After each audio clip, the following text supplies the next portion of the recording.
Hello, my friends. How you doing tonight? Look at that. 2 strings. Curse you, Jesus Bale! Christ, Diamondback already. Hi, buddy. How you doing? Hope you're having a great day. Happy Tuesday. Oh man, happy Tuesday, friends. I hope you're all doing very well. Tonight we're gonna take it easy. It's probably gonna be a shorter stream. We're just gonna chill, vibe, and watch some stuff about the Daniel Mullins games we've played so far. We'll probably end up playing a super secret game a little bit later. But as it stands, we're just gonna watch some lore. It's gonna be a chill, quiet night. And I hope you're all ready to just vibe. How we do? Tipsley, oh my goodness gracious. Homie, how you been doing? Popping in, it's been a while? It absolutely has been a while. Holy cow. Hope you've been doing well, friendo. Wouldn't mind a refresh. I feel like probably watched the video after I played Inscryption. So, I'm not getting into Inscryption lore, because I will probably play that at some point. I'm going to be watching a video about Pony Island. I will be watching a video about the Hex. And I will be watching a video about the ARG after the release of the Hex, leading up to Inscryption. Because there's a lot that I've probably missed in these games. Tipsley, hello. It's been a long time since I've seen you, man. I hope everything's been going well. Matt, I hope you're having a fantastic day. Diamondback, I hope you exist. But yeah, that's the plan. Whoa. I said I hope you exist. I mean, that's gotta be better than nothing, right? It's better than wishing the worst for you. Rabid beaver mauls my groin and my nipple. Whoa. They can't maul both. You gotta pick one. Gotta pick one. Which would you prefer? Focusing on football, joining wrestling. Oh man, you've been busy. Good to hear, man. I'm glad. I'm glad you're still around. I'm glad you're still getting into stuff.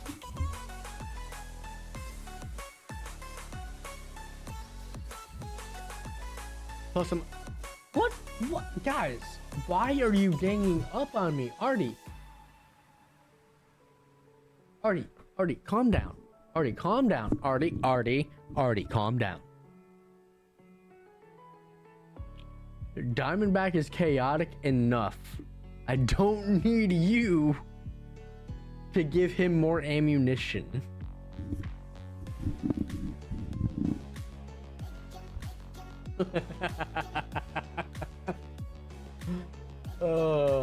Darth, hello, it is good to see you as well. Welcome to this chaos.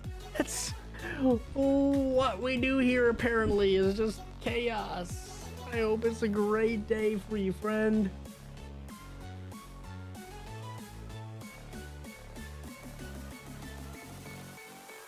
Tipsley, I've been doing great. I've had my ups and downs, but I am currently doing fantastic. Having a great time, getting back into stream.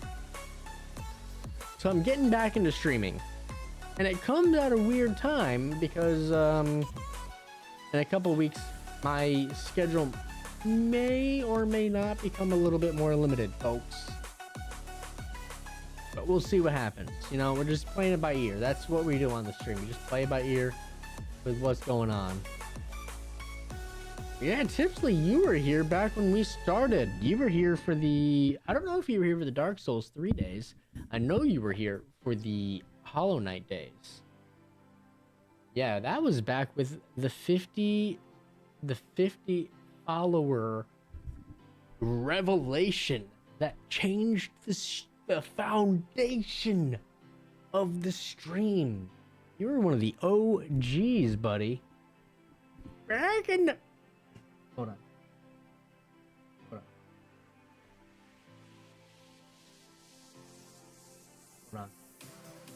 Hold on. Back in the 50s, Tipsley was here, and he was a fine fellow, let me tell you. He helped craft the Discord server all on his own. I tried, but without Tipsley, it never would have gotten done.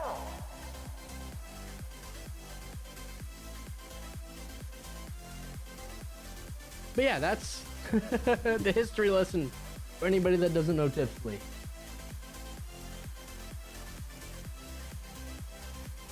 A savvy son of a gun.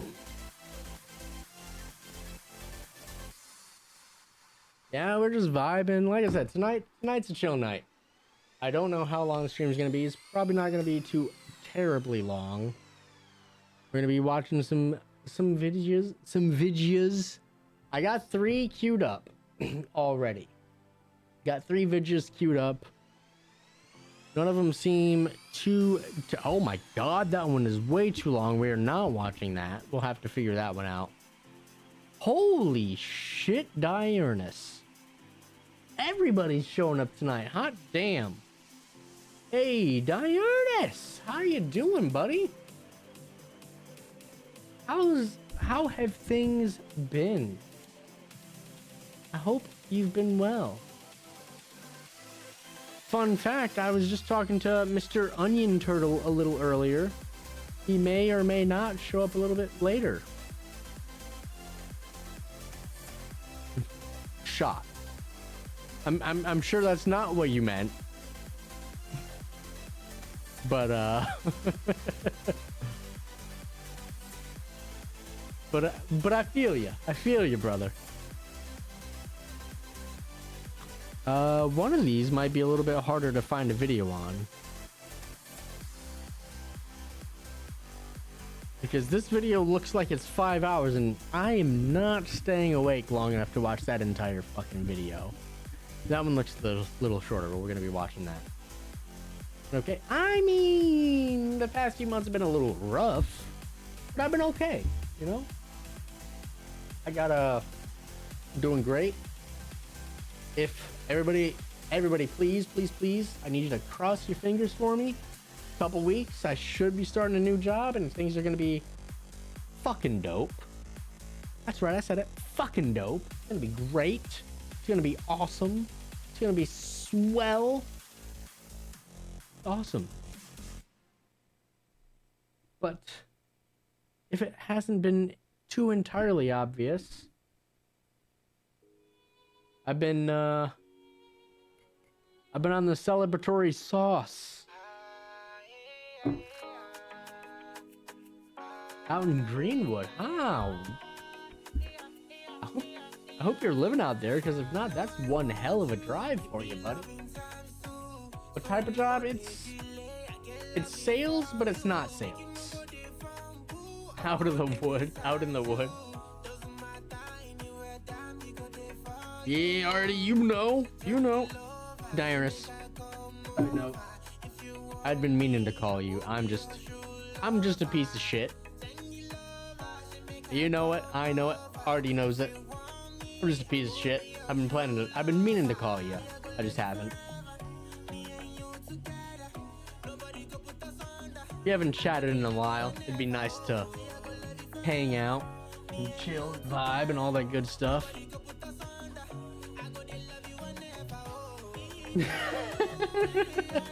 Yeah. You see that? You see what Artie says there? That's 100. Oh, fuck you, Tipsley. Oh, Tipsley.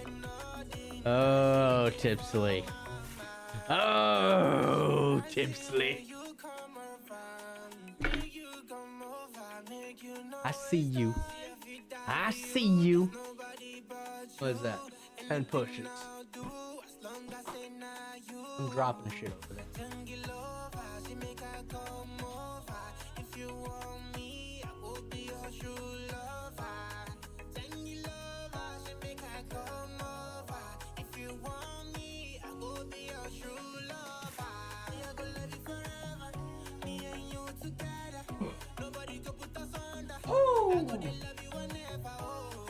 Oh, I'm back, Diurnus. Eat my ass.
Tipsley, I hope you have a great night. Hope your life is fantastic and awesome. You missed the squats? Yes, Matt, you did, buddy.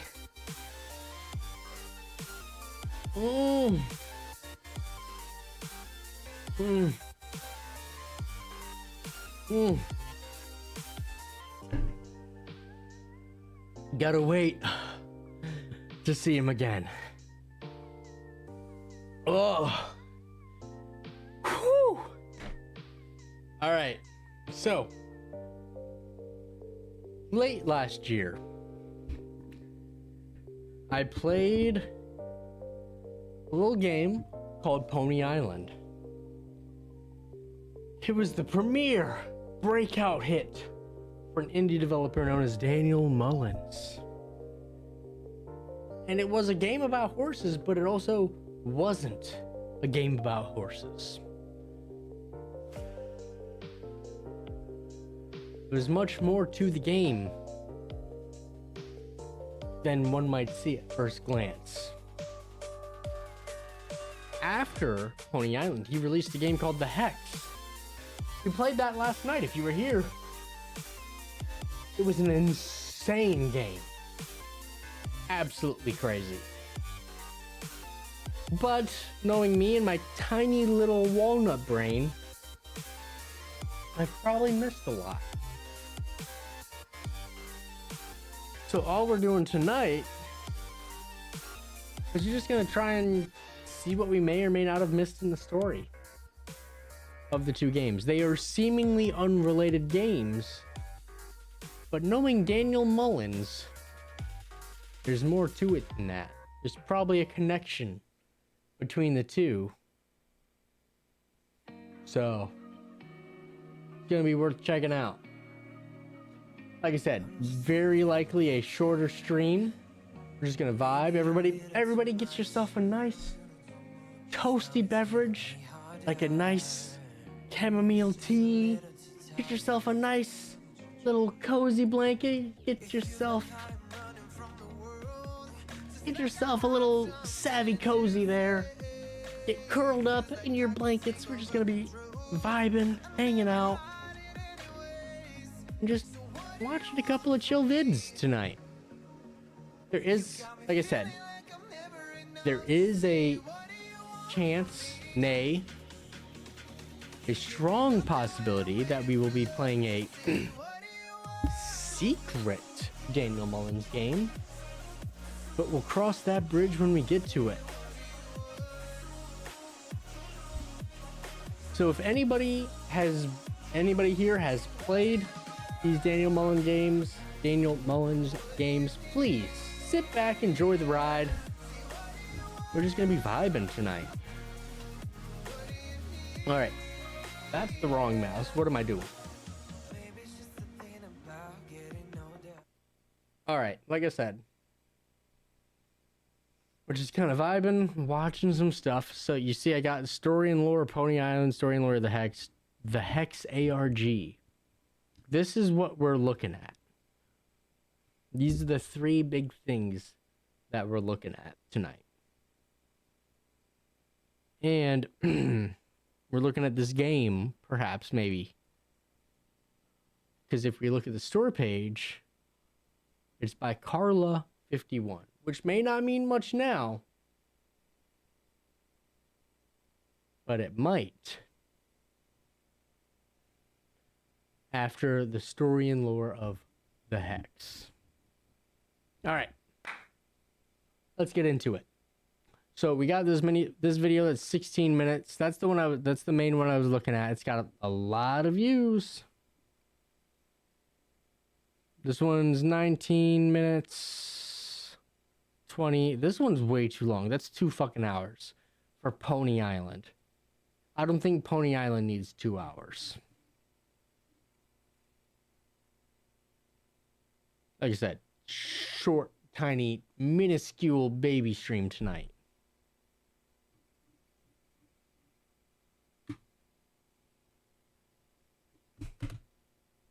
Chill out, Super Horror Bro. Thank you, Diners, for the hydrate. I am literally dying. I tried to have a little sip, but it wasn't enough.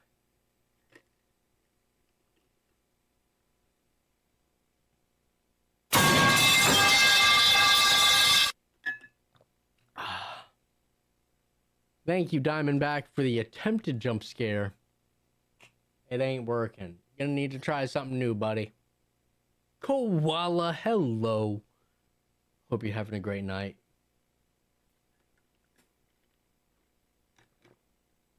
You're late? Nah, you're right on time. We're just about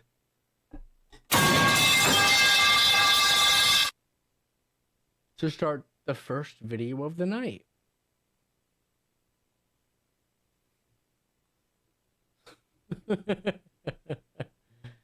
Thank you,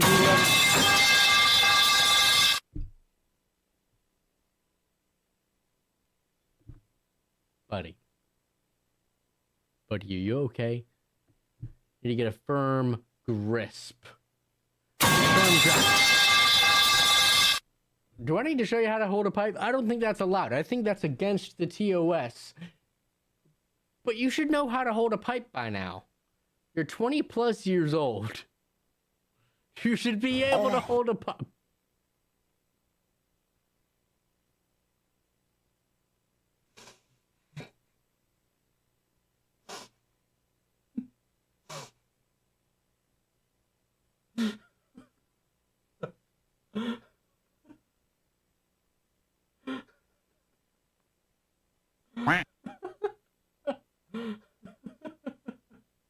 Oh man, that pufferfish came out of nowhere. Okay, I'll admit you got me. You got me, buddy. Congratulations. I'm proud of you, Diamondback. I'm proud.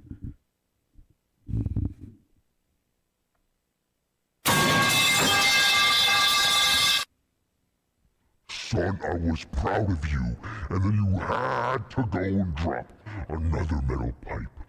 You almost had it all. You had it all in the palm of your hand. You had it all right there. And you just had to let it go. You lost it. You lost it, son. You lost it.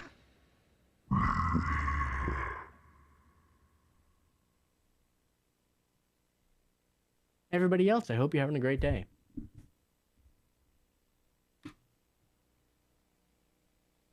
Super Horror Mike. Look at that. Crazy. Side note, Pony Island was fucking crazy. Like, out of the 2 Daniel Mullins games I've played so far, I do think that the Hex was more of a mind fuck, but Pony Island was crazy. What is this? So, Dianus, there's this developer. Actually, let me do a little look-see-loo here. There's this developer. No, it's not there. Called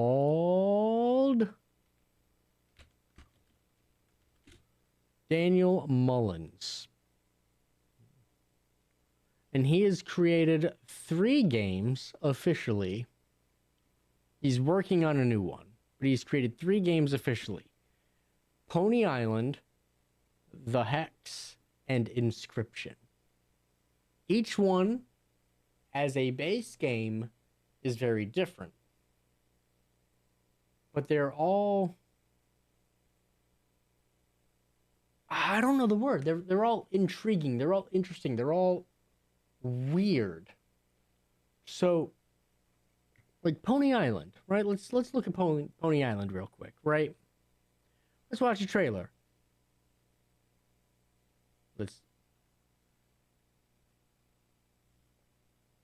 It's not even... There it is. Okay. Wait, no, it's not even... Is Elgato not capturing the sound? I'm not seeing audio bar. Can you guys hear this trailer? I mean, it's paused now, but it says it's not playing. You don't hear anything. Okay. Okay. Thank you. I think there's a thing I need to do. Where is it? You're dog ass, my guy! Diamondback, I don't need you to comment on my streaming skills. I understand. I'm dog ass. Where is...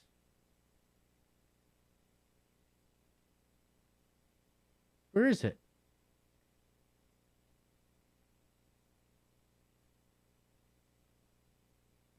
All right. There should be audio. Wait, why am I hearing that? That should be fucking muted. Discord should be muted right now. I shouldn't be hearing Discord. But I should be hearing this fucking video. I mean, I'm hearing it. But why aren't you guys hearing it?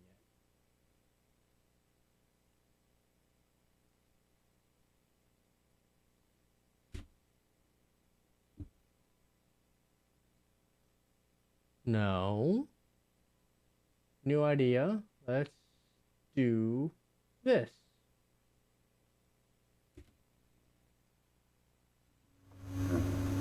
Alright, there's sound. I see sound. Okay. I do see sound. That's good. Alright, I do need to turn it down though. Okay, so as I was saying, Dianus. So there's this developer, Daniel Mullins. He makes these crazy, weird games that are much more than they seem. So his first game, Pony Island, starts off as, I don't know if you remember Robot Unicorn Attack from Adult Swim Games. This is a side-scroller runner where you're a horse and you like jump over stuff. That's what Pony Island appears to be. But this trailer is going to show you that there ends up being a lot more to it than that.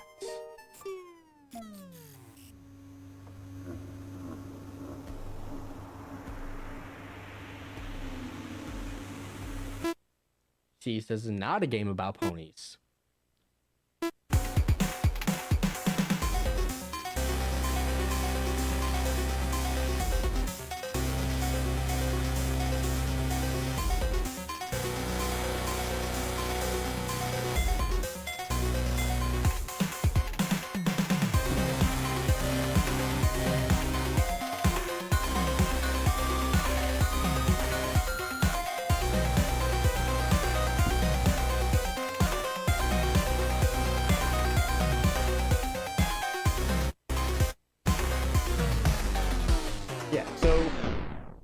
the long and short of it is,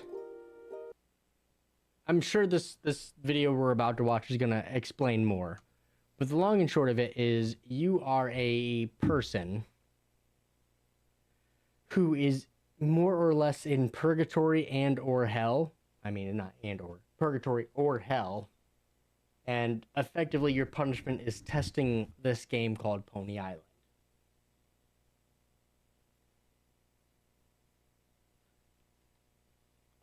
What we're watching today is a more detailed breakdown of all the things in the game, because when I played the game, I definitely didn't get all of the achievements, so I've probably missed some important story beats. But the reason I'm watching this is because last night I played The Hex, which had more crazy, the games aren't necessarily directly related, but they both involve Satan or Lucifer in some capacity. So one would assume that the Daniel Mullins games all have an overarching connectivity. Thus, I would like to look at the stories of these games as broken down by people smarter than I, and see what they got to say about them.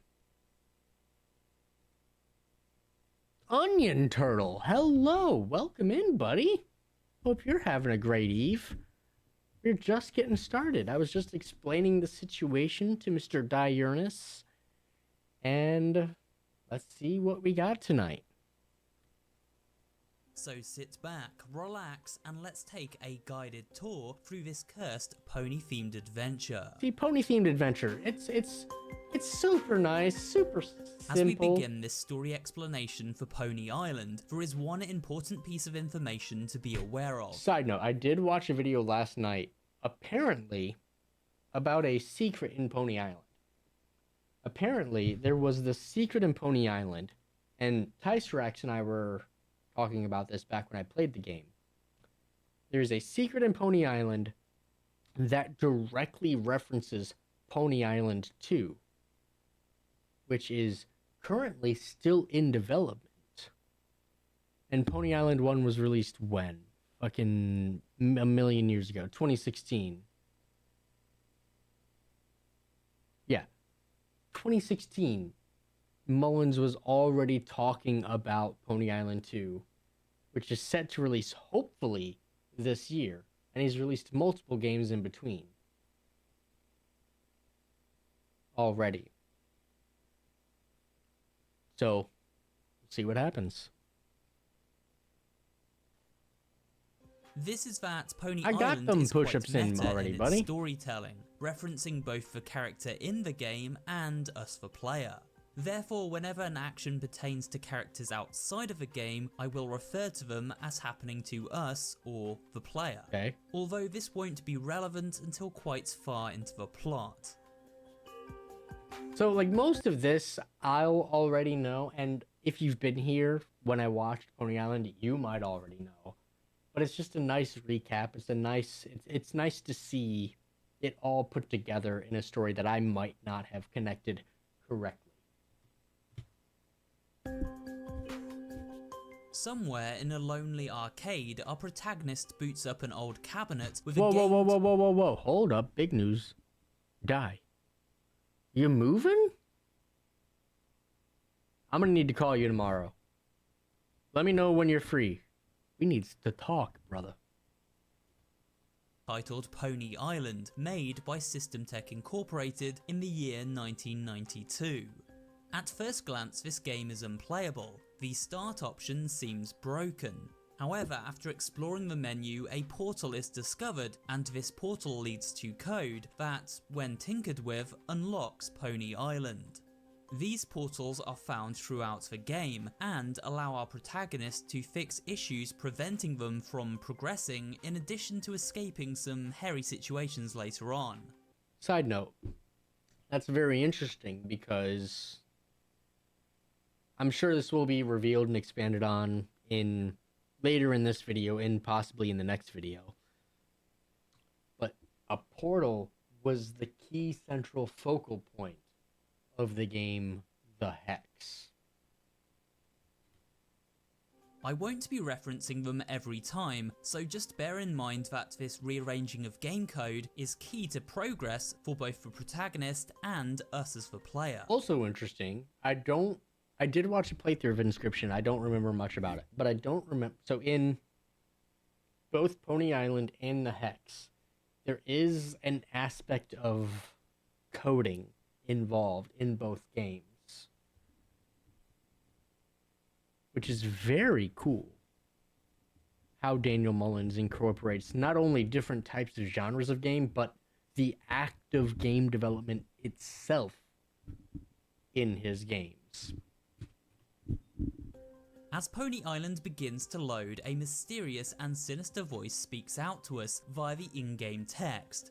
The voice seems frustrated that we managed to fix the game for them, claiming it would have worked eventually. They seem to be the architect behind its design.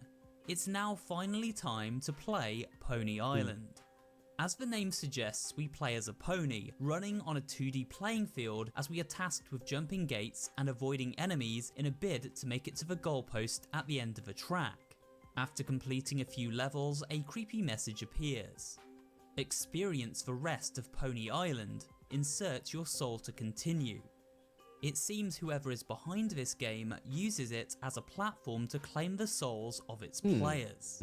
Luckily, we have access to those all-important recoding portals, and therefore are able to bypass any soul giving on this occasion. Instead, our protagonist crashes the game and is booted to the desktop screen where Pony Island has been running from. On this desktop is a messenger program where we make contact with another mysterious voice, who dubs himself Hopeless Soul. Hopeless Soul explains he is a prisoner of this machine, and that we may share the same fate. There's a thing I want to say. It might be a spoiler, so I'm gonna wait to say. To free the souls trapped within the game, it must be shut down, and the only way to do this is to destroy the 3 system cores. Upon agreeing to aid Helpless Soul in his quest, a new messenger window opens and a less friendly character begins to talk.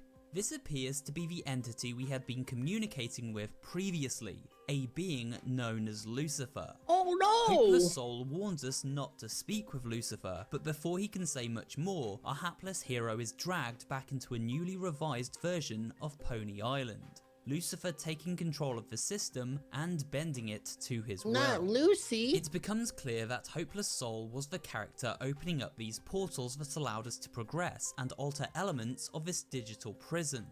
With his further help, the protagonist is able to unlock mods such as Pony Lasers, which can be used to destroy Lucifer's demonic summonings. This entire game is interesting that they call them mods. I don't think they're ever referenced as mods in the first game. Gotta put guy to bed, see man. Hey, Di, I appreciate you stopping by. It's good to see you, man. Like I said, we gotta talk soon. I'm not doing a whole lot, so just give me a call whenever you got some free time, buddy. Love to chat. But yeah, what I was saying is interesting they call that this narrator. Who is this? Super Horror Bro?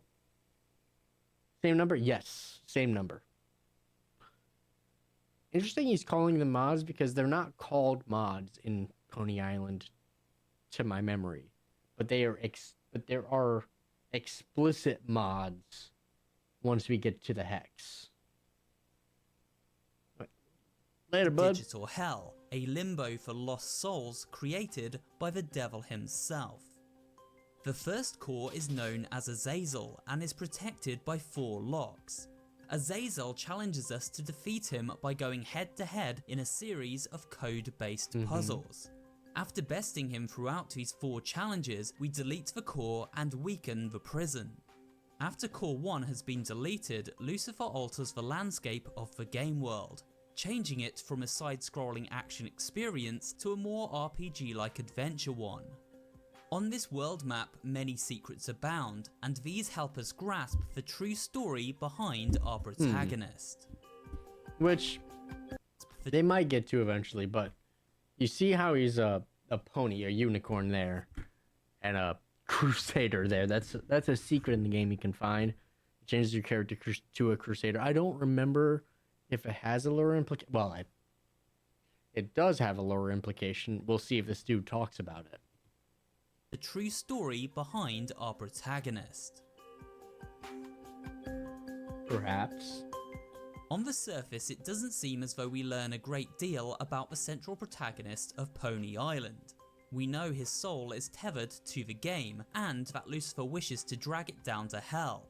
We also learn that this unnamed character has been asleep within the Devil's Limbo for centuries, meaning he died hundreds of Makes years ago. sense, actually. But if we dig a little deeper, we actually find out a fair amount about this mystery man. On the world map, we discover a location known as the Cave of Truths. Within this cave, a demon-like entity tells us we may ask 4 questions. Few questions are shown here, but we can ask for eventually. Yeah. So you have to like replay the so the game. This video might explain it, but you run into this guy multiple times throughout the game, but you have to ask him a different question every time, and then you'll get access to being able to ask him all 4 questions. The first question is, who was I? To which the answer is, your name was Theodore. You left behind a mother and daughter. Question 2 is, who killed me? And the answer given is, his name was Abu al-Kindi. He fought for his city. Question 3 is, where did I die? To which the answer is, at the foot of Jerusalem's wall, far from your home. Finally, question 4 is, when did I die? To which the answer given is, 1,252 years after Christ was born, in the waning summer sun. These answers become even more interesting upon unlocking one of the many tickets hidden throughout the game. We board a boat and... That's interesting. I mean, it makes sense that you had to get a ticket for that, but the ticket is also an important feature in the Hex, which unlocks a mod in the the strategy RPG area, the strategy game area. But it just makes the area grassy. There's probably more to it, which the next video will likely explain, but I digress. Theodore's pony avatar changes to that of a knight. The knight's attire resembles that of a crusader, and this lines up with the information given to us previously. The Crusaders were Christian knights from Europe who journeyed to Jerusalem to take control of the city. Hallelujah. During this holy war, many innocent lives were lost to the invading Crusaders, explaining why Theodore ended up at the Devil's mercy as penance for his sins. While fighting in this crusade, which took place in 1099, he died. Protagonist named Theodore, a crusader who died in the siege of Jerusalem. Now his soul is damned and trapped in the Devil's limbo. That's more or less what I gathered from the game. At Jerusalem's wall to the blade of a fighter defending their home. But the question is, what actually happens in the course of the game? Theodore's story is also confirmed to us via flashbacks, which reveal religious church imagery representing his Christianity, the city of Jerusalem where he took part in the war, and a vision of the knight who killed him.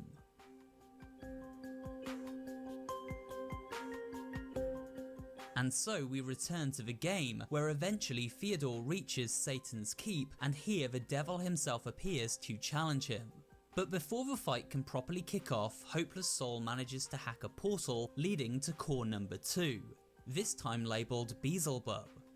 Unlike the puzzle-based boss fight associated with Azazel, Beelzebub prefers brute force, transforming into a monstrous demon and attacking head-on. After a lengthy battle, Beelzebub is vanquished. That's not what I remember. Lucifer returns to stop us from deleting Core File 2, but Hopeless Soul reveals that he isn't just a friendly ghost in the machine. He has harnessed the game code to such a degree that he can use the weapons contained within to hold Lucifer at bay. Using this window wisely, we delete core file 2 and the game shuts down in a cloud of gas which renders our hero unconscious. Yeah. Turtle, I don't... Like I said before, these games were absolutely wild. Like, there's the game you're playing, but that's just like a subsect of the game. Because you are a character playing a game in a game, if that makes sense. Once awake and returning to the Pony Island arcade cabinet, we see the game has changed quite drastically, now featuring more vibrant, detailed visuals and a more family-friendly feel. A new character known as Louis greets us with a tutorial and seems surprised when he realizes we already know Pony Island's core features, such as gliding. Louis is of course an interesting name, short for Lucifer, and it isn't too long before the devil's sidekick is revealed to be just that. The friendly facade begins to crumble as we hack this new version of Pony Island and expose its familiar, sinister true form. We destroy Louis. So let's go back. Let's look at this. Look at this. You see the pony and he's blowing a gust of wind, right? So when you're playing the original game earlier in the course of the gameplay, you're straight up shooting a laser of binary code at enemies. When you end up when the game resets and you meet this fancy version of the arcade cabinet and talk to Louis, instead of shooting a laser, instead of shooting a laser at little imps and demons, you're just blowing away butterflies. It's so cute. It's so precious. It's just a facade, though, because it just eventually... We destroy Louis and escape back to the desktop where Theodore is able to make contact with Hopeless Soul once more. We are informed that there are thousands of other souls trapped in the malignant code under Lucifer's control. These souls resisted Lucifer and chose not to surrender to him. So now, I don't mean to... I mean, I do mean to pause it frequently because, you know, fair use. But at the same time, this is all surface level. None of this... I don't think I missed any of this during my original gameplay of this game. I'm hoping to get some new information out of this, but we'll see what happens. So rather than falling screaming into hell, they remain held captive within Pony Island. Hopeless Soul then explains about a vulnerability in the system that will allow us to reach Core 3. To access this weak point, we must dig through many of the scrapped Pony Island prototypes, versions of the game never finished by Lucifer. Eventually, one of these prototypes allows for a... Sorry, I'm just trying to remember... Right, the main game developer character from the Hex is Lionel.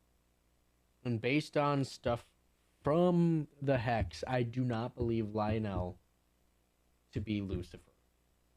I just wanted to clarify that in my mind as far as any potential connections.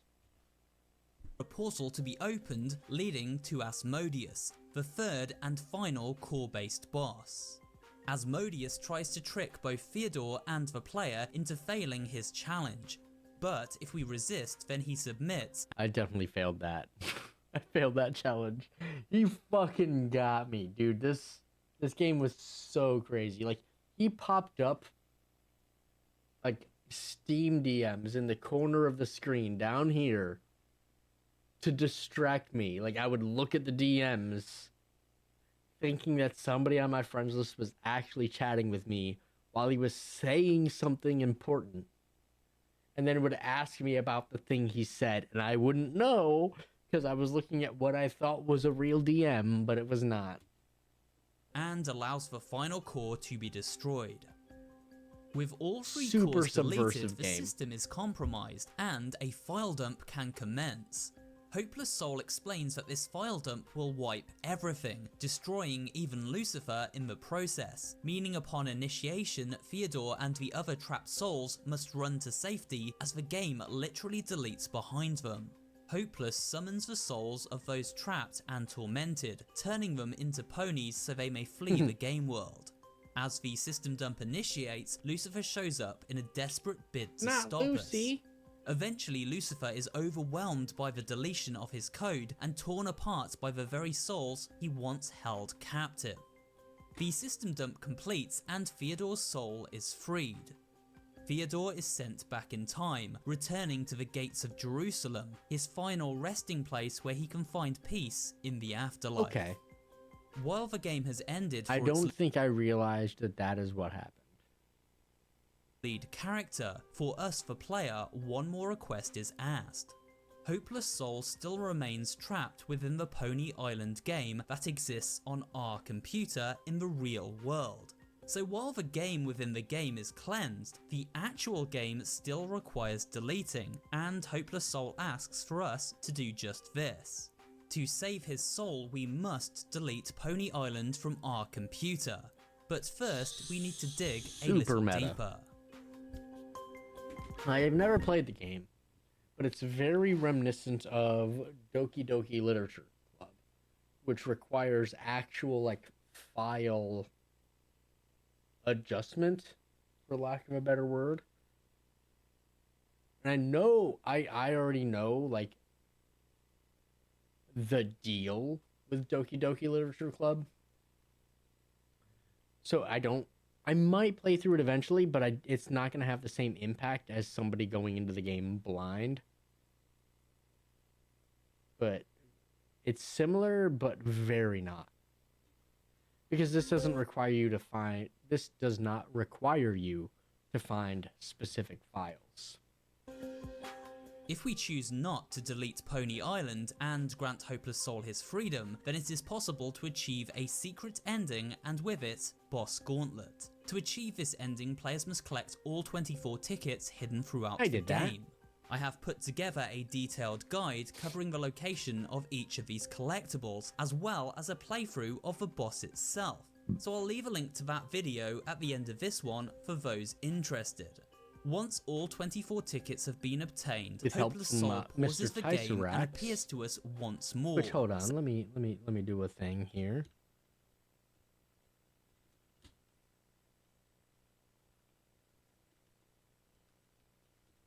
I just want to give a quick shout out to Mr. Tyserax, who helped me with both of my previous Daniel Mullins games. He's previously playing Jets and Guns. I lurk in his stream a fair bit. He and I aren't on quite the same schedule, but he plays a lot of indie stuff. He's been playing some retro stuff lately. He does a lot of retrospectives where he'll play through an entire series. Very cool fella. Please give him a follow.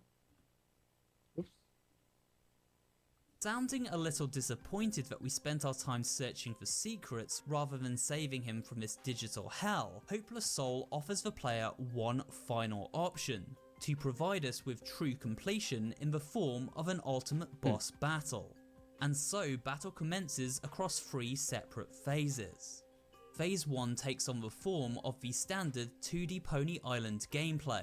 Hopeless Soul floats Easy around peasy. summoning skulls and souls to aid him and calling pools of blood to rise from the floor, which also deal out damage. However, we cannot actually die. Rather, any damage taken simply replenishes some of our opponent's health bar. Phase 2 is a riff on the Pony Galaxy minigame, playable on one of the desktops earlier in the story. I did that. We can now move up and down as well And as yeah, left this and whole right, secret while ending, firing so. bullets at Hopeless Soul. In retaliation, he generates demon skulls, in addition to opening portals that deal massive damage. Phase 3 turns up the heat as Hopeless Soul transports us into a 3D playing field for one final battle. Upon overcoming this last hurdle, Hopeless Soul addresses us once more, but now he sounds a little deflated. We are told that there is nothing left and must force quit the game in order to shut it down. Hopeless Soul has nothing more to offer us and only hopes we take pity on him and delete the game file. We can escape this limbo, however. By running past Hopeless Soul and leaping out of bounds, we fall into a black void and eventually wake up beside the Pony Island arcade machine. You may also notice the knight's helmet appears beside us on the floor, symbolizing his escape from the game world. Huh. We've just about By covered his, does he mean Hopeless Souls or my own as the Crusader? I would assume the helmet means my own as the Crusader. the story of Pony Island, but before I sign off today, there is one more thing that needs to be done. Hopeless Soul is still trapped within the game code and wishes for us to delete it from our hard drives in order to lay him to rest. One question still lingers: who exactly is this mysterious character? We can only go by the evidence on hand, which suggests Hopeless Soul was the only trapped soul who managed to trick and evade Lucifer. Upon doing so, he created a subdirectory within the game code where he could remain off the grid and out of reach from his devilish tormentor. From here, he was able to then contact other souls who showed potential and may be up to the task of defeating Lucifer and freeing those he imprisoned. Souls like the Knight Theodore. Hopeless Soul has the ability to open portals at will that lead directly to the game code. He also has the ability to spawn in attacks used by other game characters, such as the demon head seen here. All of this suggests that Hopeless Soul was once a hacker of some kind, and used his efficiency in this area to exist as a sort of ghost in the machine, controlling subsystems and manipulating things from the depths of Pony Island's rotten code. In truth, we may never know who this character really is. So, what do you think? Let me know in the comments below, and remember to leave a like if you enjoyed this. So yesterday, I was watching a video. Let's see if I can find the name of the guy. It was this guy. It might have been this video by Flemonade, the Pony Island, the Unfound Secret. So I'm not gonna watch this whole thing, but there's a seeker hunt more or less initiated by the developer himself. So this secret begins actually in a Steam discussion back from 2016. It's a thread called Secret Ending. Spoilers! The thread was all about the secret ending you get for collecting all the tickets, which I showed off in another video on my second channel if you're interested in that. Or if you need a refresher on the story of Pony Island, just go watch Macca Johnson's video where he does just that. He explains the story of Pony Island. But this thread is about that secret ending where you get to fight Hopeless Soul at the end of the game with that cool three-phase boss fight. I'm sure he's gonna... Besides the secret ending, people were also showing off other cool secrets they had found in the game in this thread. Is in the official Steam community tab. People were talking about secret endings, this, whatever. And Daniel... But people are talking about this, that, the other, and the Dan man, who is the creator of the game, Daniel Mullins, he's like, take whatever meaning you want from it. Yes, that is correct.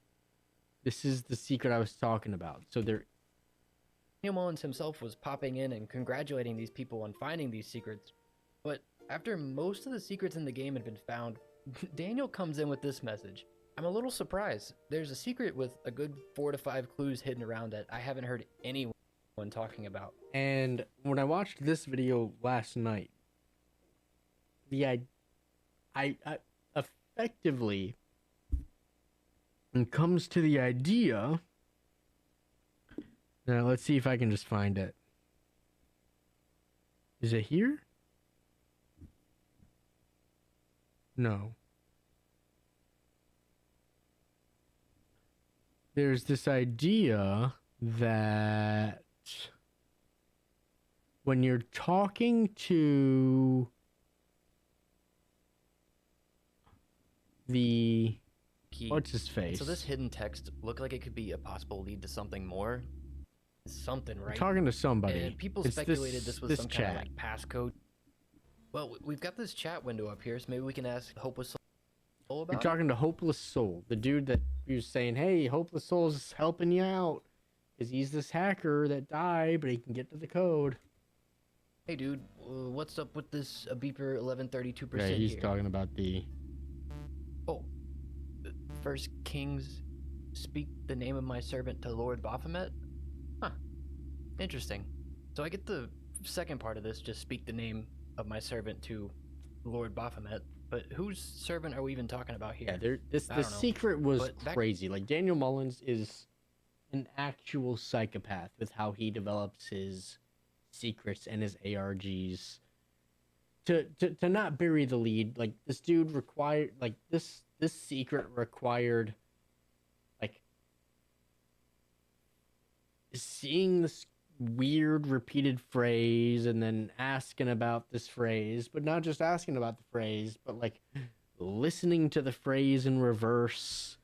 And then that's why he's asking about a beeper and looking up a Bible verse and this, that, the other. But there's a I go over here point. and type "I am error" to Hopeless Soul. He'll return. Wait, whoops, that's not right. That's an ad for my second channel. This. It's gibberish. ASDIJOAFSOO1AKJS0:L. It's gibberish, but you may have noticed the noise that came from when I entered I am error. Maybe it'll do it again. That's not Hopeless Soul's normal voice, right? Normally, Hopeless Soul has that, but that was like a weird. And this kind of brings me into another side secret within this secret. It was something totally separate from this secret that just happened to be found in the same thread, but it involves editing registries. Anyways, so he was talking about the two different voices there, right? He was talking that versus the sound is how Lucifer talks to you, and the is how Hopeless Soul talks. But when you enter this specific phrase, "I am error," Hopeless Soul, he talks like Lucifer. The theory is that for whatever reason, whether it's testing you or playing a game with you, messing with your mind, that Hopeless Soul is in fact Lucifer the entire time.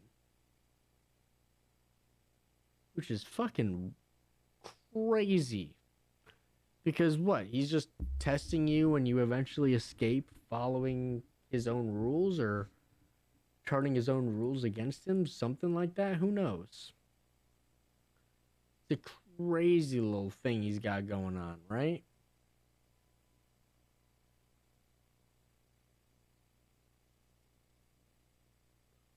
Okay. So that is more or less how I feel. I mean, I don't blame you, Koala. Like Daniel Mullins, his brain works on a completely different level than regular people's. I mean, especially you were here last night. You saw what we were looking at last night. This is just the first game. This is before he really got into the flow, into the groove, you know? This was the first game. And so in this first game, the company that made the arcade cabinet was called System Tech. And eventually, at a certain point in the game, it's like revealed that their actual name is Satan Tech. Wow.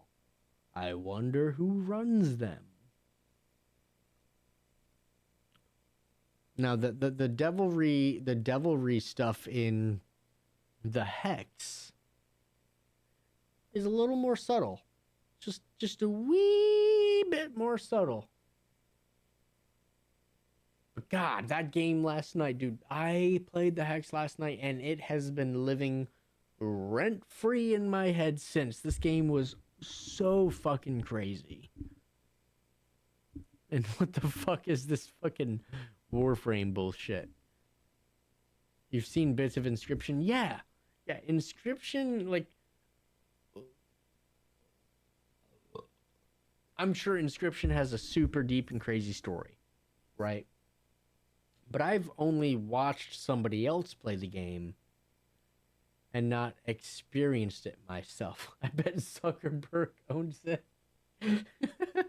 Zuckerberg. All right. That's it, boys. We solved it. It's I I can't remember the name of the Futura Games. I can't remember the name. It begins with an F, but I don't remember what. Futura Games is owned by System Tech, was owned by Satan Tech, was owned, that's right, you guessed it, by Zuckerberg. It's a lizard tech. Oh, okay. Sorry, I was getting a little too deep into it.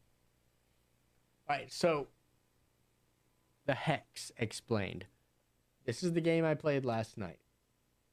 I think I have a not great, but fair understanding of what I experienced. We're about to see somebody who has spent more time trying to figure out what this game was about than me. God damn it. Another one. I suppose you want to hear about that story too, huh? So vile it makes my spine chill just thinking about it. Well, Yeah, it was Game not much Funa, thank better you. to do. So I suppose one last Koala with the big time, the brain. tale of the Hex. I received a note from a pretty little lady. and God knew damn, she I don't know who would this have the is. answer. What's with So the I noir? got on the case. How little I knew back then. Our story begins on a dark and stormy night. This game was fucking crazy dope, by the way. Like, it kept me hooked with every change in genre, with every, like, little extra piece of info that I'm like, oh, that's a thing that I was looking out for. Like, this game actually kept me hooked. I streamed so much longer than expected last night just to finish this game. With the sole refuge for miles being the old The and rusted intrigue. 6 Pint Inn. A phone rang. The barkeep Video's a little picked it quiet. All right, let me turn it up. up, and through the other side, I heard that someone was planning a murder. But who is to be doing Sound the good? murdering, and why? Well, sweetie, like I said, this ain't no open shut case. I was gonna have to get my hands dirty for this one. Suspect number 1, Weasel Kid. He acted oddly around Spaceboy over there. Nice. But people tend to tense up in situations like this. You get used to it on this kind of job. All right, so he's skipping past like the core premise of the game. If you weren't here last night, let me give you a quick rundown. So there's these 6 people that are at this hotel. There's 6 people and the barkeep. And the barkeep gets a phone call saying, "Hey, somebody in your bar is gonna commit a murder tonight." And so the barkeep's like, "Oh no, somebody in my bar is gonna commit a murder." And these 6 characters are all from very different video games. They're all video game characters, but they're all from different genres.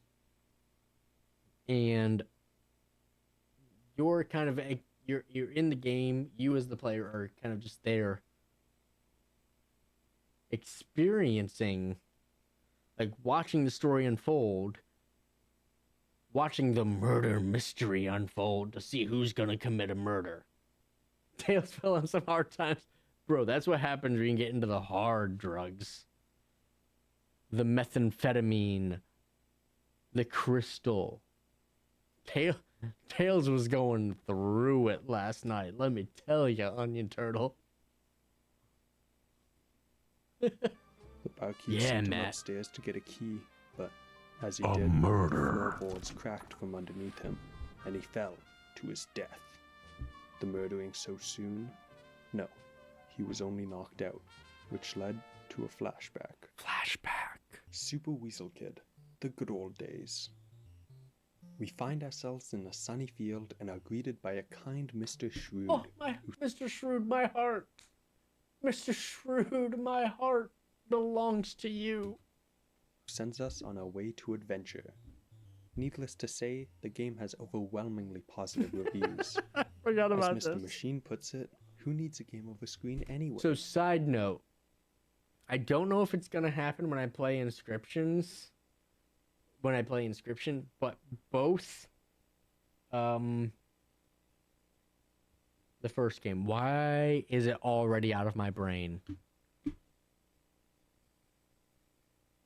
Both Pony Island and the Hex. They will they will look at your Steam friends list and pull people from your friends list to interact with the game. Like, it's not actually your friends, it's just the game pulling their usernames to fuck with you. I see a promising The Chili future for Dogs him and in Gateway game Sonic's journalism. fault. We continue, running into a prophet who seems to break character, refusing to tell us some nonsense as a That's reward great. for finding her. So here's a real Chili secret. Dogs are dangerous. I need This 2 more. game was built on the ashes of another. She refuses to tell us more, so we continue on, until running into what can be best described as a robed runt, who tells us something equally disconcerting. Look at you, you poor fool. Oh, to be replaced by such mediocrity. We chase after him.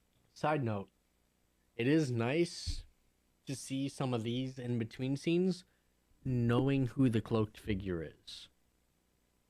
But I won't spoil it for any of you that already know. Or that don't know. Man, I fucked this up already. We're gonna keep going.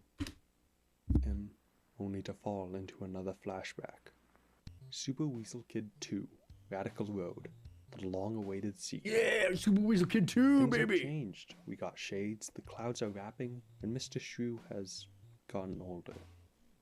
We continue to get nothing but good reviews. I mean, it's nothing. Am I gonna let one loser ruin my day? Oh. Oh, another one. Oh. This isn't okay. The prophet tells us some bullshit about Reginald's revenge, whoever that is, but we just keep running from the haters. Skirt. I need to go back see that. Whoever that is, but we just keep Sorry. running from the haters. Some bullshit about Reginald's Tell us the vengeance of Reginald. revenge, whoever that is, but we just keep running from the haters. The rogue runt is waiting. That's a life lesson. Don't you forget it. Run from the haters. Fuck them. Let the haters hate. Be you. You understand? For us again, mocking the game's fall in quality. We do our best to ignore him and get to the final installment. Super Weasel Kid 09, Super Redux, The Fall. The skies a dull blue, the music downtrodden, and instead of good old Mr. Shrew greeting us, we get him. We ignore the bum, continue on, and find ourselves in a terrible game, filled with bugs, glitches, and negative reviews weighing us down. We fall, and end up as low as one can be. But what could have caused this drop in quality? No, my heart. Look there on the left. Mr. Shrewd is dead. Oh, my heart. Mr. Shrewd was the best. This video does not do Mr. Shrewd justice. Damn it.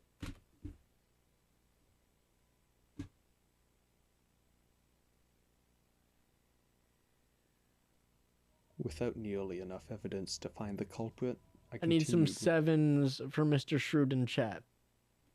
Some my 07s. observations. The old chap called Bryce over this time calls himself an ex-fighter, but I know more than anyone. Your past has a way of sticking with you, no matter how fast you can Carl's a punch. bum. Before the first fight.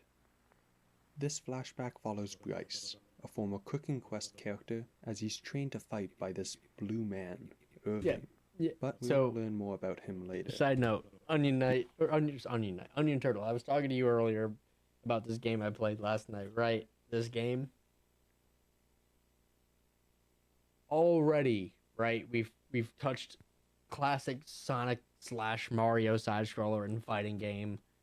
This game was so fucking weird. And if you're into weird shit, look up these Daniel Mullins games. And I know I'm spoiling the vast majority of it by watching these videos tonight, but hot damn, they're crazy. He begrudgingly agrees to do his fights until we reach Chanduel, the same sorceress as the one back in the inn, although this flashback occurs before they first met. She also seems, not very interested in fighting, but still tries to win. Spoilers because don't bother she me if knows anything that makes if she it seem wins more enough, interesting. Oh, she'll cool, be considered nice. broken I'm by glad. the game developers and banned from the game, sparing her from a life of I'm a big fan of story in most games. There are games I don't care about the story for sure, but there are some games where I am. It's weird how flip flop I am on story versus gameplay. Like the Remnant games, Remnant from the Ashes and Remnant 2. I could give two shits about the story. Oh no, plant creatures fucking up Earth. Wah. The gameplay is what I'm there for. Then I play something like this, and it's just like, oh man, the story's really pulling me in. constant battle. Her plan works, and she's banned in the middle of our fight. Now, to be fair, this game is... Now, this video is speed running the story, so you're not really getting everything. So... Idea inspires Bryce, and so we do the same, winning over and over, working our way to the top through a badass training montage, until only one character stands in our way, Doubt Clown Sato. Oh, She fuck does not consider Sato. herself to be a fighter, no. She's really more of a performer. fuck Sato. Okay, that was anticlimactic. Holy shit. She returns, enveloping the entire stage, and uses everything from our health bar to giant hands to a rubber ducky, all to attack us. Yet we still prevail. She applauds us, and at this point, Bryce is finally Koala. considered strong enough to be broken, and banned from the game. Granny, I'm coming home. Koala, Fucking I will say, most of the story of Stellar Blade did not surprise me. There was a surprise towards the end. But the actual last 3 minutes, the ending of that game was really disappointing to me. I don't have a whole lot of time to play video games nowadays, so I focus more on the gameplay, not so much on the story. Listen to lore videos while working and stuff. That's my fair, absolutely fair. Yeah. Like that, I've definitely got. I don't know if I have games that I play for. Well, I mean, I've been playing Marvel Rivals with some of the homies here in chat, and there is a story, sorta, I guess, but it's kind of whatever because it's just a PvP game. I used to really like Destiny, and listen to lore stuff on the side. But yeah, gameplay is king. Like if you don't have good gameplay, even a good story is just kind of gonna fall flat. Annie, a new beginning? Bryce is back in his home with a smile, and Granny is happy to have him. They immediately start baking like he never left. Granny gets faster and faster, things start to get hectic, but a voice interrupts them. The blue man is back. He tells Bryce that they need him for Combat Arena X2, which Game Freak is developing, who now also owns the rights to Cooking Mama.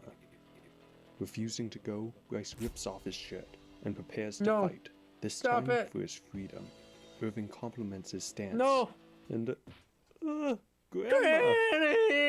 He's rather kicked out of gaming for hitting an innocent NPC, and after wandering the streets, he finds a job offering at the 6 Point Inn, looking for a willing cook. With no other options, that's where he heads. Punch her right in the face. The classic Xboxer now cook is tricked into knocking out his own grandma by a blue man with satanic undertones. I've seen it hundreds of times, but this was not the murder I was hired to investigate. Now, it was that dam's turn for action. She fiddled with some tech, laid down, and in an unforeseeable plot twist, fell into a You flashback. suck at console games? Really? Secrets of Legendaria on Not a release big, day. This flashback follows Shonduel. well, you're not a big, like, action gamer? Because, I mean, it'll come to PC eventually, I'm sure, but I don't know, maybe you'll be able to use mouse and keyboard for it. Then it won't be a console game, huh? Huh? The sorceress, who was reassigned here after being banned from Combat Arena X. She's joined by Lazarus the Knight When you on run a a Phoenix quest through an Immortals RPG. Rising. Never- All All right. Now, I'm gonna be honest. I've never played Skyrim. I've never really had an interest in playing Skyrim, but I may or may not know somebody that might enjoy Phoenix. Not me, but somebody else. It says a new run. You're saying a new run. How did you enjoy Phoenix Immortal Rising?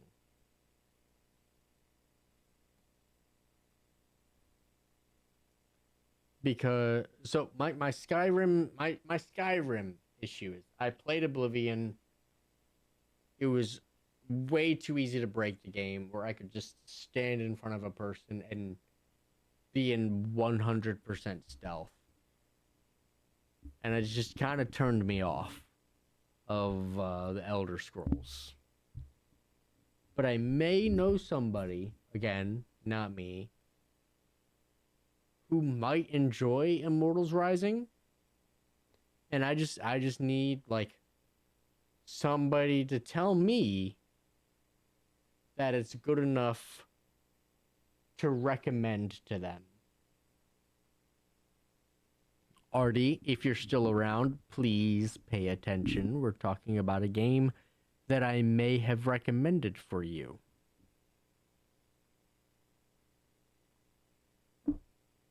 Phoenix is fun, a little goofy, but definitely worth the playthrough. Paging RD Anagram. RT Anagram, if you are around. Paging RT Anagram. Please report to the chat. Yeah, we'll see. While being streamed by a famous Twitch star. Shonduel has not changed in the slightest, and has no interest in being the hero of Legendaria. So, she makes a deal with Valamir, the Dark Lord, the very one that she, the hero, is supposed to be defeating. If she brings him all 3 orbs of power... One thing I'm worried about with these videos I'm watching, I'm worried that these videos are going to be very surface level and not expand on anything that I don't already know. You know? agrees to destroy the world of Legendaria, It's just a repeat of what I've already freeing her experienced. from the role as its hero. Lazarus goes along with it, although he doesn't exactly understand what it all means. Irving is back, and after learning of their plot, intercepts, using the fog to block the player's view, making an attempt to replace them with someone more compliant. But they manage to hold him off until the fog disperses, at which point he makes himself scarce, and we see that the robed runt was the one who steered us out of the mist, who tells Chandrel to visit the 6 Pint Inn if she's ever in trouble again, then disappears. We hand all 3 orbs of power over to Valamir, who immediately turns the world to hell. Yep. Twitch chat Accurate. goes nuts, and the game is flooded with poor reviews, ending the game forever.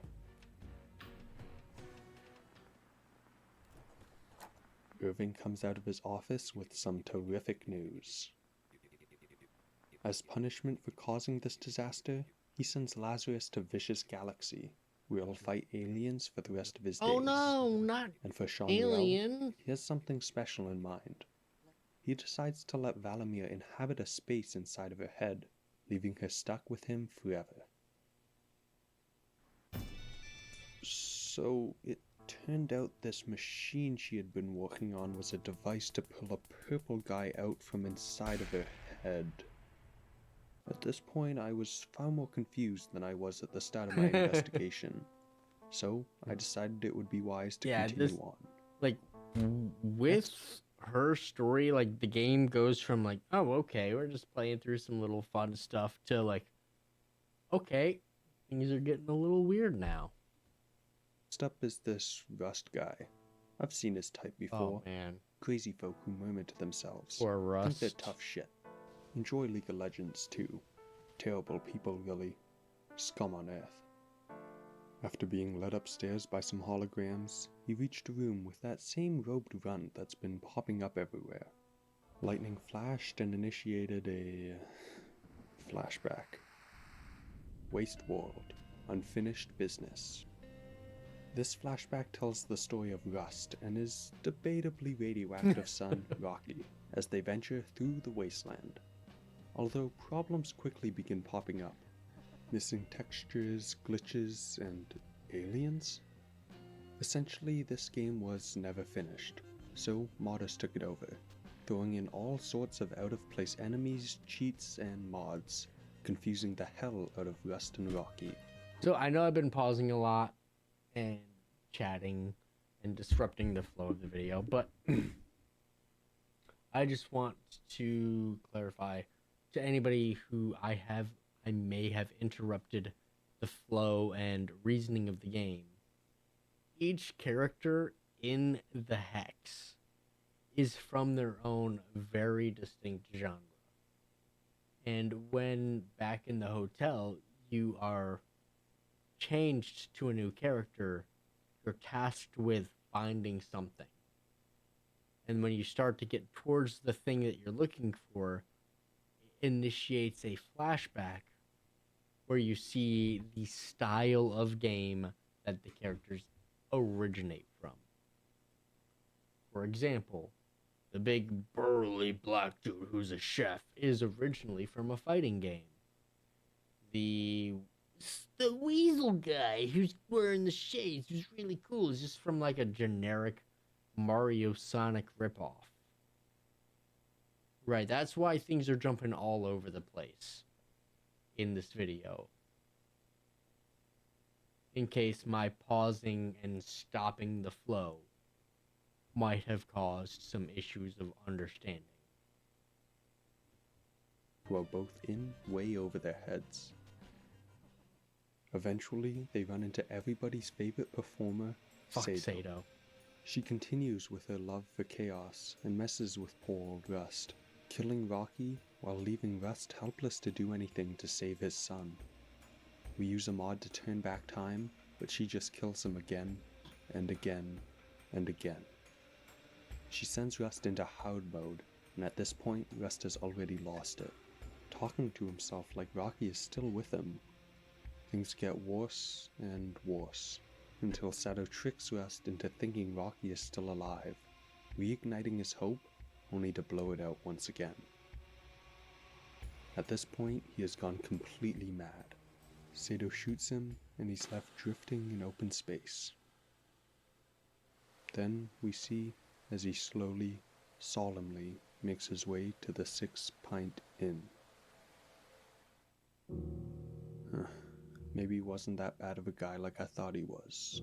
A real victim of circumstance. Rust's story was lucky for me, rough. the runt decided to take off his robe, revealing his true identity. I have never seen this man in my life. Same. Suddenly, a knock at the front door, splitting my attention. I chose to check out. I felt the same exact way when they revealed the clone guy. I'm like, am I supposed to know who this is? What's going on downstairs? It's not like there's too much risk of anything happening up here. One of these guys is far too crazy for a planned murder, and the other looks like he's more at risk from that fungus growing through his skull than actually killing anyone. The barkeep sent Lazarus into the kitchen, and despite following him, I could hear that Irving scumbag walk in. What could he want this time? With some tips from the barkeep, Lazarus managed to find a secret room full of weapons like I had never seen. He steeled his resolve, walked out, and confronted Irving. The blue man called his bluff, but he raised his gun, lined up his aim. This was what I had been waiting for. Hold that thought. We have a flashback to go through. Vicious Galaxy 2, or something like it. After being caught for his involvement in destroying the secrets of Legendaria, Lazarus has been put into Vicious Galaxy, every NPC's worst nightmare, and is now preparing for a mission. He's accompanied by Jay and Junior, who also resided in Legendaria before it was destroyed, and also the robed runt, whose name turns out to be Jeremiah. Their quest? Retrieve the artifact. We mow down aliens left and right, showing no mercy. This mission cannot fail. So many different But genres. as we get ready to invade the premises, This was Jay rough. has second thoughts, nervous for the mission ahead. So Junior shoots him. I was We run into an jamming. alien who condemns us for the invasion. 1 second. Hold on. Khaleeson. 10 bits. Thank you. Thankful for the radio stream? No. Appreciate you. Love hanging out in your stream, watching you try and get through your Souls like run for the first time. Everybody, please, please, please check out Khaleeson. Oh, you're just chatting, really? Last time I saw you, you were playing Dark Souls 2. Which I'm gonna get to. One of these days, I promise I'm gonna get to it. I will. But yes, everybody, please check her out. The wonderful Khaleeson. We rated her last night. She was doing her first playthrough of Dark Souls 2. I had watched her a lot of her first playthrough of Dark Souls 1. Well, Dark Souls Remastered. It was a great time. But yeah, welcome in. Hope you're having a great night. We are just recapping some weird Daniel Mullins stuff. So this was the game I was playing last night. I'm watching a lore video on this guy's games, because they may or may not be related. But there's a whole lot to this guy's games, and I'm sure I missed something. So I'm watching this breakdown to see if there's something I missed. So far, it seems pretty straightforward, but we'll see what happens later on.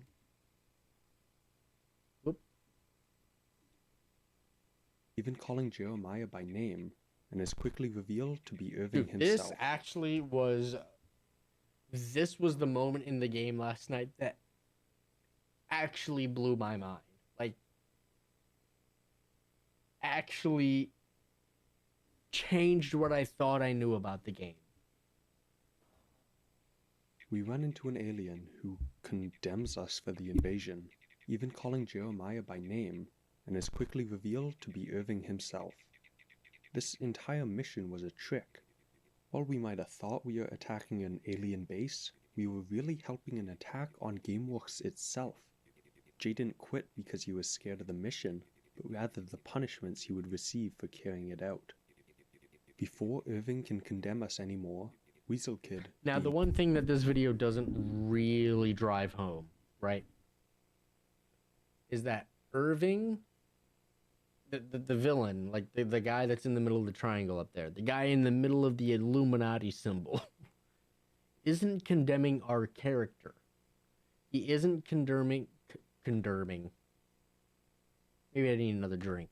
He isn't condemning the actions of Lazarus, our playable character.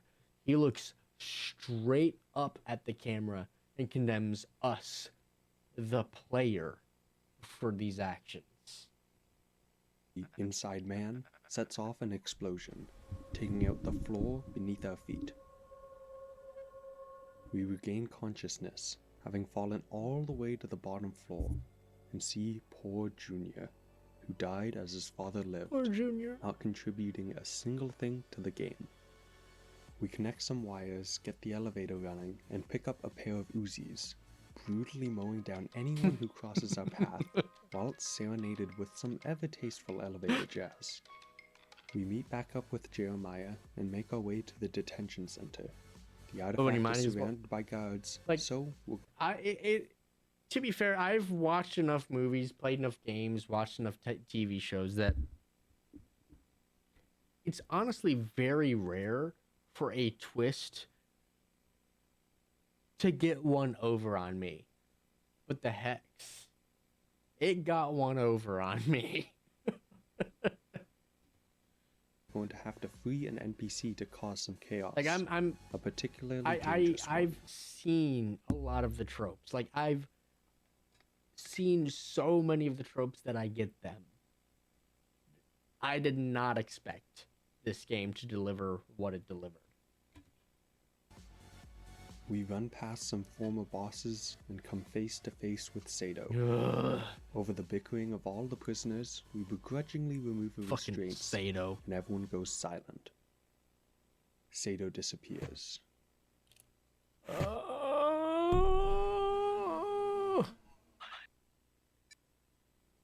We wake up in a storage facility, find the artifact, but Sato beats us to it. As a reward for freeing us, she decides to put on a little show instead of just instantly killing us. She makes us fight a crab monster, take part in a battle royale, and even battle against herself.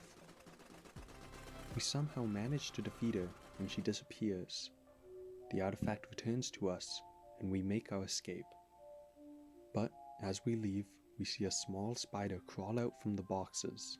Sato has not truly been defeated. Not even close.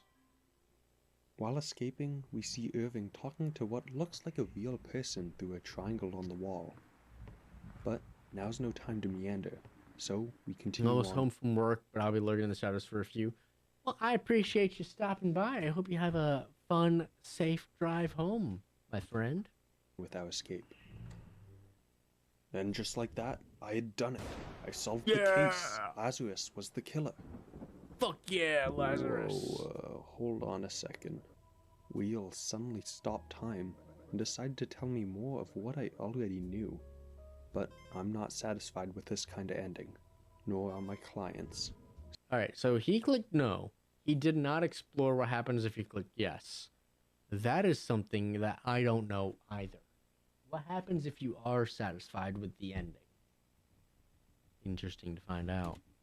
So, I decided I should keep on playing with this bartender's game for now, to see where it all would lead. Called over the most stylish man in the bar, and sent him to his personal cabin, where they entered a secret room and fell into the final flashback. Walk. Magnum Alright, opus. hold on. Sorry, I'm doing a thing on the other screen here. So, oh god, I can't click. My brain isn't working right. My hands. Alright, so this room, Flashback. I didn't get the chance to really look at this room. But last night, if you check out my stream, by the way, I do have a VOD YouTube channel. Let's. Oh my god, I don't know what I'm doing.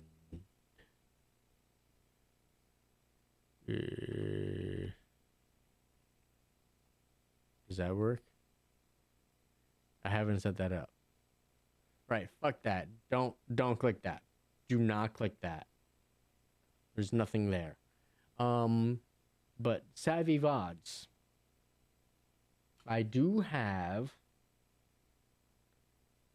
a VOD channel.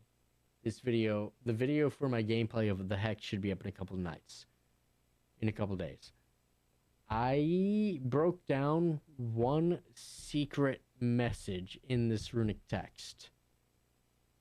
But now I want to click it. There's nothing there. It's like a Destiny clip from like 8 years ago.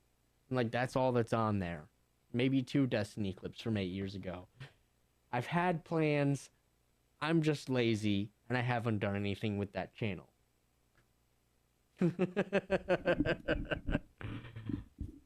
But last night I broke down one of the secret runic messages, but I did not break down the runic messages in this room. Please, video, break down the runic messages in this room. Because if they don't, I'm gonna have to do it. And if you've done the work for me, that would be awesome. Walk, magnum opus. We set out in first-person view, and hear Lionel Snill, the creator of all the games we've been playing, as he explains that this is the developer commentary for his true magnum opus, Walk, which will bring us through his awe-inspiring story that brought him to become the phenomenal game developer he is today. How conceited. His beginnings were quite modest, starting at 12 in his own room, making Weasel Kid based on his very own pet weasel. During development, he used the help of GameWorks Assistant, which gave him ideas for secondary characters, along with helping in game design, although Lionel quickly grew to depend on it. After some more Weasel Kid games, he ended up signing a lucrative contract with GameFuna, agreeing to sell the rights of his future games to them. But let's look at this CEO a bit more closely. It seems he was this CEO a bit more Lou Natus. If you look at that closely. It seems he was dealing with the devil. Remember, we dealt with the devil in the first game. The devil was like the cause of everything in the first game. So this is why people think there's a connection between the games. It could just be another game with a version of the devil, or all of the games could be connected. That's the problem, is we don't really know. Unless this guy knows. Let's find out. Also note that this document sealing the contract is done through GameWorks, which is merely meant to be a tool to help make games. So, are they trying to help Lionel or GameFuna? I mean, any company that's drafting up any contract is looking out for their own self-interests. Like, they can say they're trying to help the little guy, but they're looking out for their own interests. It might be mutually beneficial, but if it's not beneficial, there's not a reason for them to do it. Found cash, he hired an entire team to work on his new IP, Combat Arena X. The most important person of that team being Carla. She was a childhood friend of Lionel, and although they never got along great, she was about the only friend he ever had. Work on Combat Arena X was going well, but after a dispute about the number of female characters in the game, she created Sato, a character solely designed to mess with Lionel's games. Lionel grew tired of the constant demands for patches to his game, and moved on to his next project, Secrets of Legendaria. He pushed his team to the limits for this one. It was going to be revolutionary. To give it that extra push that would lead it to stardom, he hired some of the biggest Twitch streamers out there to play it on release day. But, as we saw, things don't go so well. In his anger, he blames it on Carla for purposely leaving bugs in the game, despite her having nothing to do with it this time. He took what little money was left from the company and fled further south. Walking alone once again, he began to... Sorry. That just made my brain actually turn a little bit. So he's blaming it on Carla, who had nothing to do with it, right? Carla did not sabotage his game. What that means is that the AI, the characters, the NPCs, or even the PCs, like Chandrel, the sorceress, or Lazarus, the knight-turned-space marine, they actually have wills of their own and are able to defy the coding that is supposed to bind them. Very interesting. Development for Waste World.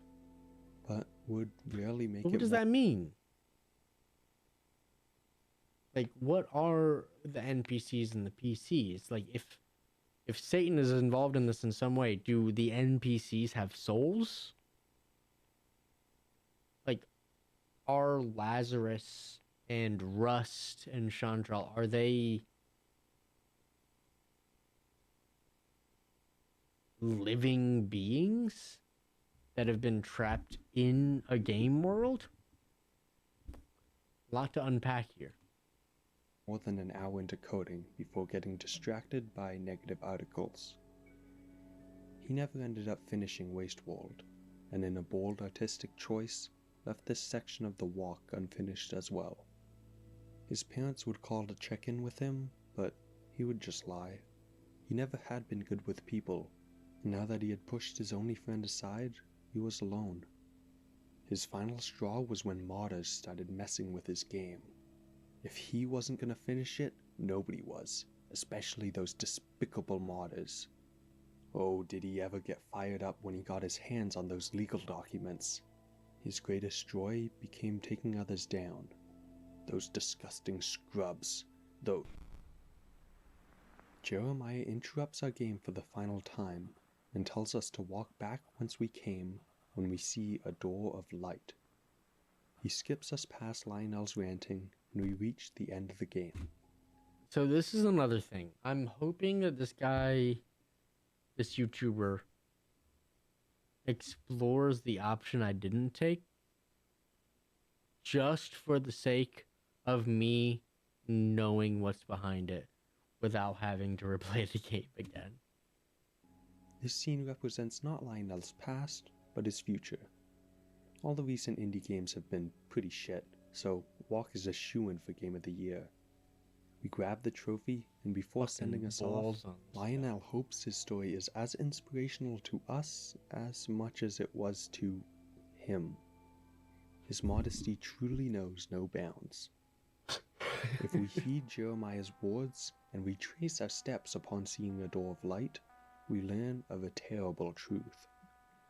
An opening through the runway reveals itself, and upon following a light-guided trail, we'll find a computer, and for one last time, we play a game, in a game, in a game.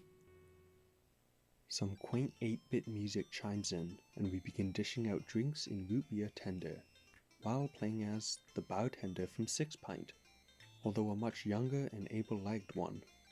And in the corner, an unhooded Jeremiah sweeps the floor. Customers flood in, and our score continues to grow the more and more we serve. It's nice to finally be able to play a peaceful game. No violence, carnage, or outsiders trying to shut things down. All we have to do is keep on serving root beer to happy customers. We might miss one or two, but Get we lost, mustn't cry at the Grunda. spilt milk. Or in Matt. our case, root beer. He loves me. After being served, customers are quick to... won't leave.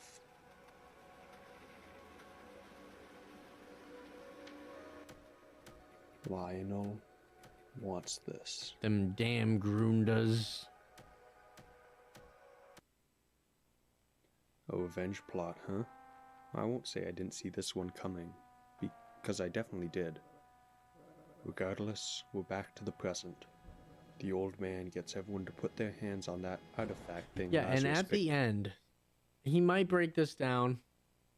There's still a fair amount of video left, like a third of the video left, and he hasn't talked about some of like the secret stuff. So we might get back, which would be fucking dope. But like at the end of the game here, the barkeep speaks in that runic text, and you do not have time. You do not have time to translate it in real time. up. And, well, I've never been one to say no to a pretty face, so I did as he said. He uttered some words in a mythical language and tells us that we are all... wait, what? No, this can't be right. Oh, what's going on? What ritual is he talking about? Who is that?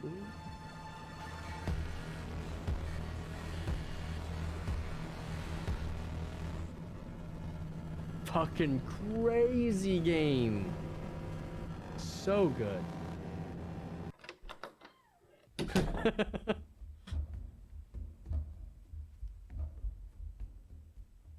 I don't know where that guy's going, but anyway, that's not nearly everything. We still have many unanswered questions, but first, the secret ending. Or something like it. Wait. If we find our way to Wazaro, an NPC inside a GameWorks Wait, headquarters, what? we can enter a secret cipher which unlocks some messages sent between Carla and I did Lionel. not see this. At this point, Lionel has left the company, and Carla clearly isn't too pleased with him. But, as she's his only friend, agrees to take some secret files of his in the case that something happens to him. Sorry, I'm trying to pause to make sure I read everything. Well, something happens, and as per her agreement, Carla hides the files inside of a game of her own, Beneath the Sift. That's the game I may or may not play tonight. We'll see what this fucking thing does. So Lionel gave Carla files that she were to hold on to if something happened to him. Something happened, he was killed by his own fucking video game.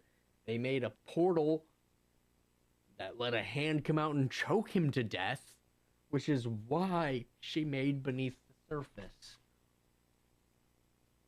Okay, I'm back in. Let's go. A quaint fishing game, which now hides a dark secret within its code. If we fish from the perfect depth, we can pull up an old locket with the GameWorks logo on it. Pull up an old locket with the game. Oh! And then you got this crazy fucking... I can't point to it. It's out of my reach. I can't point to it. It's out of reach. It's out of reach. That weird string. And after entering a secret cipher, we gain access to Lionel's files. Alright, so... I do have... I'm going to come back to this video. I'm not going to click on the other video, but... The Hex ARG, What Lies Beneath the Surface.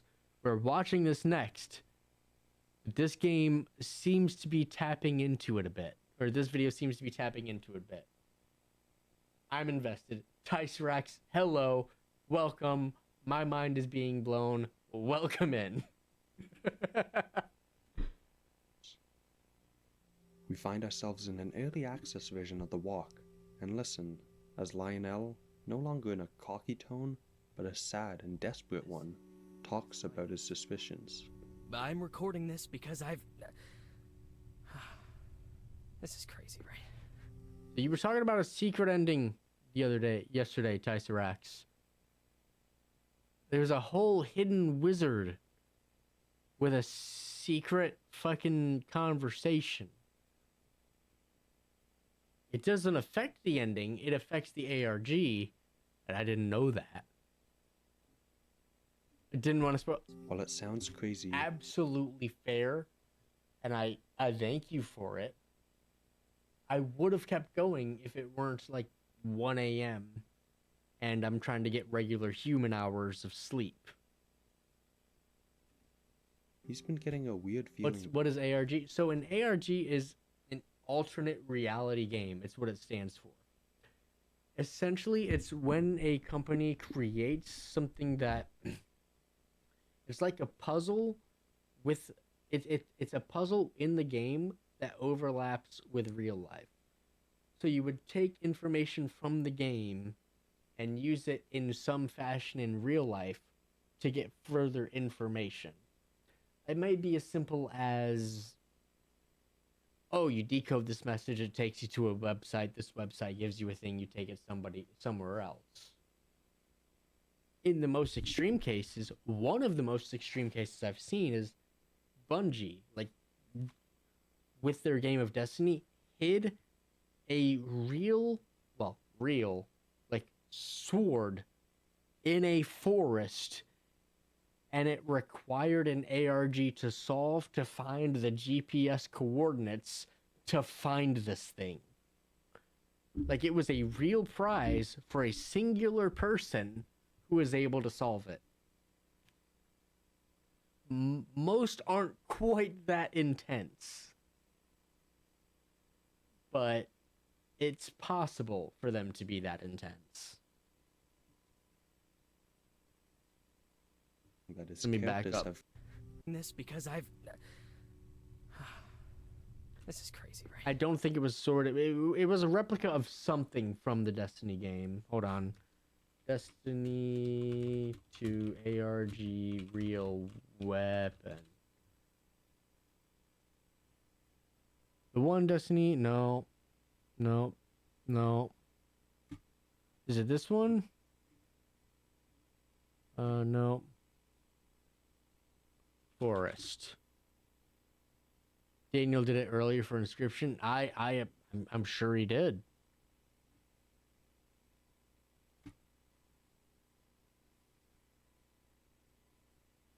Oh, here it is. Destiny 2 puzzle leads player to actual treasure, and I don't think this is the right one.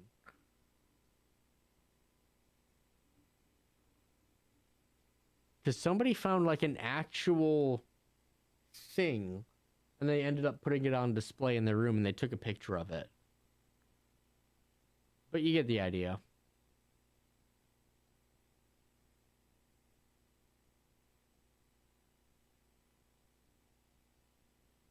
But I'm not seeing anything here about the exact thing I'm looking for.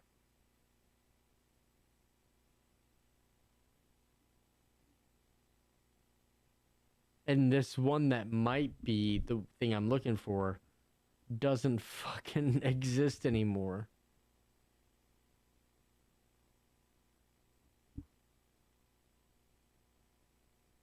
I think that one's too old. It might not be. That's from Destiny 1. That's not Destiny 2. Anyways.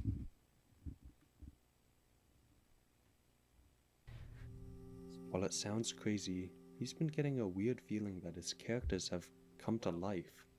It's probably just some trolls. It's something but I was talking about earlier. Is like, what's going on with these characters? if by some chance it is true, he thinks he would owe one of his characters an apology. He explains how Root Beer Reggie was based off his grandpa, Reggie Wilkinson. This way, even after his grandpa moved on, he still had Reggie. After the success of Super Weasel Kid, he hid all evidence of Root Beer Tender to make it look like Super Weasel Kid was his first game, Interesting. like he was some sort of prodigy. He couldn't bear to do it himself, so he got Irving to do it for him, and never saw him again. Oh. But, well, if you're out there somewhere, Reggie, I still miss you. And I'm sorry. Too bad Reggie never got to hear those words. One in New York, Valkyrie Spear. Thank you. Thank you, Onion Turtle. Yes. Yeah, so there was a... I might be able to look that up. Oh god, I can't type. Destiny 2 Valkyrie Spear ARG. Thank you. Thank you, thank you, thank you. Thank you, Onion Turtle. Yeah, so this led to like a real, like, look at this. There was a tube this dude found in New York. And, okay, cool, that's great. It's just a fucking picture of a tube. That's not what I'm fucking looking for! Give me the fucking final result, you piece of shit website.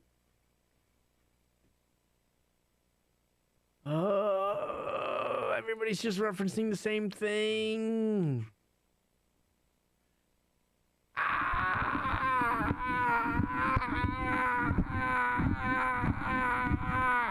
hate the internet. Here it is. Here it is. Like, look, it's the same fucking post. They could have just posted another picture of it. Yeah, so this dude found, like, look, it's hidden in these branches. He pulls it out, and look at this. Look at this shit. Let me open in new tab. Look at this. He found a real fucking spear. He posted it up against the tree. He found a real fucking spear. It's fucking dope.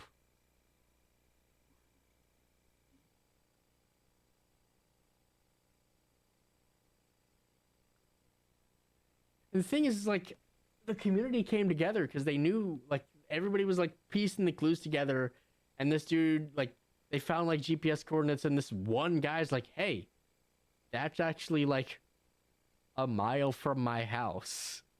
And everybody's like, go do it, bro. Go do it. It's like nobody was racing him to it. Everybody's like, you got this, man. We believe in you. It's like the community came together and said, whoa, we found this dope thing, but you're the closest. You go get it, bro. It's so cool.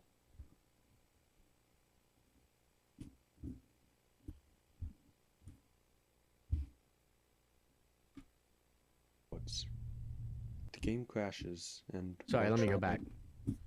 Never saw him again. But, well, if you're out there somewhere, Reggie, I still miss you. And I'm sorry. This is all new to me, so. Too bad Reggie never got to hear those words. The game crashes, and while trying to reboot, Oh! it seems Sata was not so keen on us learning anymore. Oh no. So, here are the questions we still have to answer. Who is Lionel's grandfather? How do Lionel's characters Fucking come to life? Sato. What is the artifact? What are Irving's goals? What are Game Funa's goals? And what are Sato's goals? Alright, this dude's a little bit more invested in the story than I expected him to be. Definitely more to it than the first video we watched.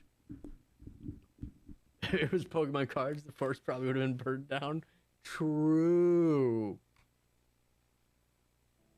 We'll be going over these three first, as they are heavily intertwined with each other.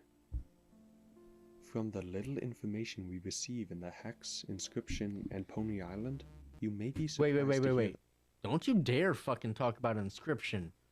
We're not looking at Inscryption lore yet, brother. That Lionel's grandfather, Reggie Wilkinson, is one of the most important characters in all of Daniel Mullins' games. So, let's start at the beginning of Reggie's Play story. Inscryption. A powerful... I'll get to it, man. I'm planning on it. I'm planning on it. It's just, I was trying to get a buildup of the lore before Inscryption. This is Inscryption. What do you mean Inscryption lore? I thought this was ARG lore. Is this Inscryption lore or ARG lore? I mean, dude just straight up said Inscryption, so.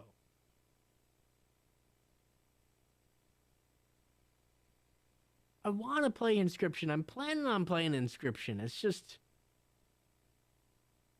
Yes? I was trying to get up a buildup of all the current lore leading... When did Inscryption release? What year?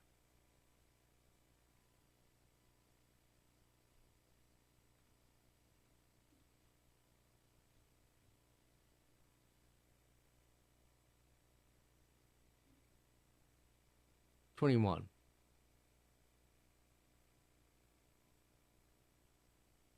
I wish it told me an exact date. All right, 2022. Damn it. See, I thought I got a video that was old enough. But I'm already invested.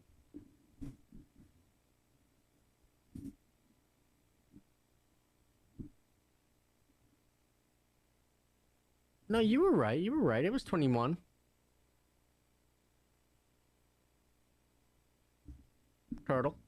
Turtley.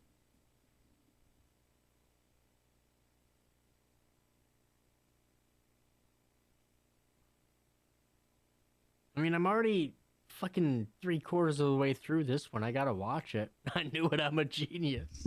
But Evil Relic, referred to as the old data, is found in the hands of the Soviets. And in an attempt to get it into safer hands, Reggie Wilkinson and a man named Mr. Kaminsky... Oh, the white screen? I do remember the white screen from the video I watched in Inscryption, but I don't know how... Because let's be honest, I'm streaming, so I'm only really half paying attention to this video.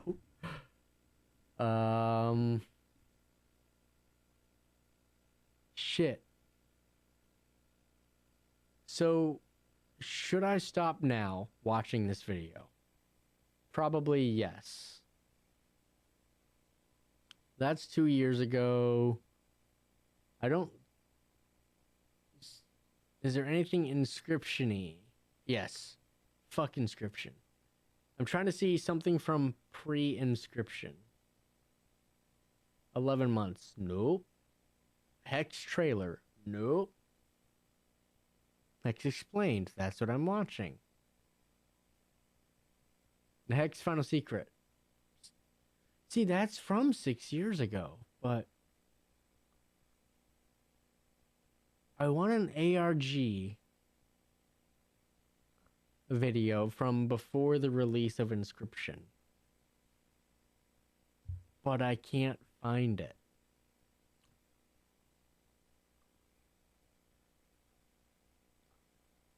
Oh, wait. 3 years. If you haven't played Inscryption fully, don't watch. Okay. Thank you, Flemonade, for the heads up.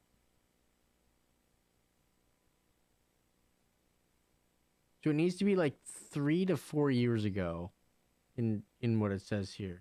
That's definitely Inscryption. So, all right. Does that mean I need to start playing Inscryption like right fucking now, like right this second? At 9:30 p.m. when it's already too late to start a new game?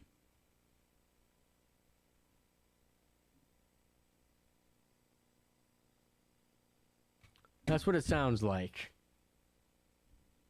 All right. Here's what's going to happen. I'm installing Inscryption. I'm going to go to the bathroom. I'm going to get some more water. I'm going to put you on some clips. I'll be right back. And I guess we're going to start a new Daniel Mullins game tonight. That was not the plan, but that's where we ended up. Sit tight, I'll be right back.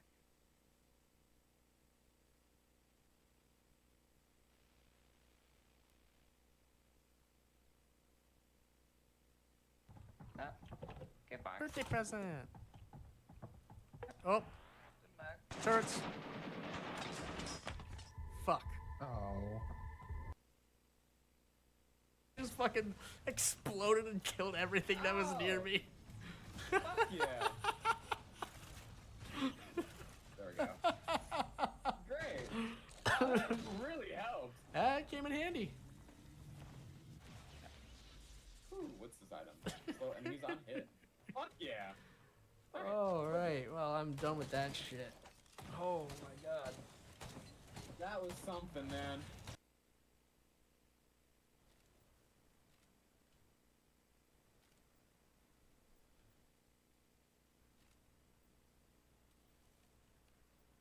What am I?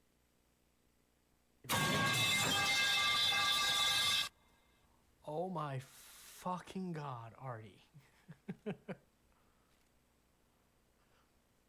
Hi. Hello.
All right, my favorite part about streaming is when my clips machine decides to not work properly. Let's go! All right. Inscryption time.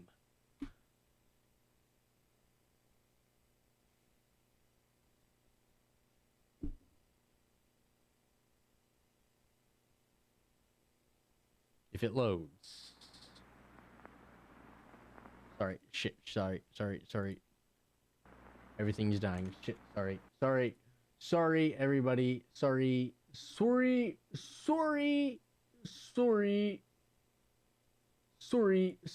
Windows are fucking up. Sorry. There we go. Hello, everybody! Welcome! We are starting a new game tonight. Unexpectedly, we are starting Inscryption, the currently most released Daniel Mullins game, because this lore is intense. And I can't wait to get into it.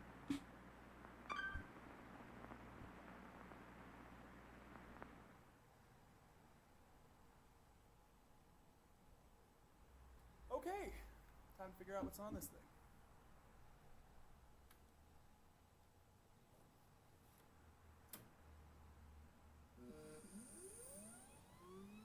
Koala, name a color. Hot damn. Give me a color. Give me a color, Koala. A regular color, not like some weird fucking colors like chartreuse or indigo or I don't know, fucking Chardonnay. Give me a real color.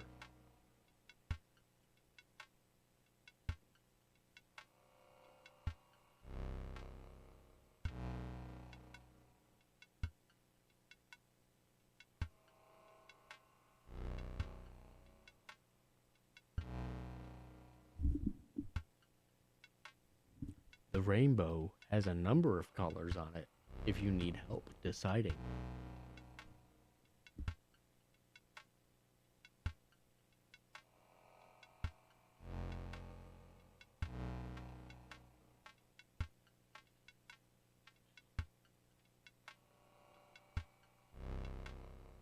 We got green glasses now, folks. We got green glass savvy. Let's go. So new game is glitchy. The fuck? Oh, okay. Screen shake.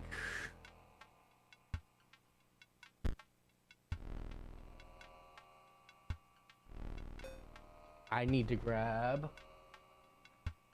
Lag is bad. Try refreshing. I had to refresh my monitor screen for it to catch up. But I need to grab a flannel shirt real quick. Starting to get a little chilly in here.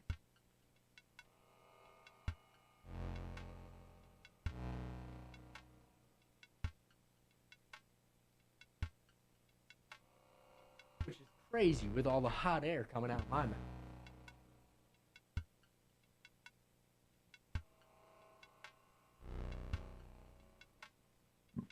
All right.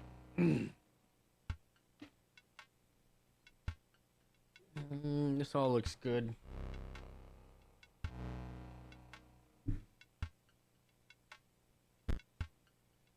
All right. Oh my God. All right, we're looking good. All right. Credits, quit. All right, let's continue what game we've already got going, I guess.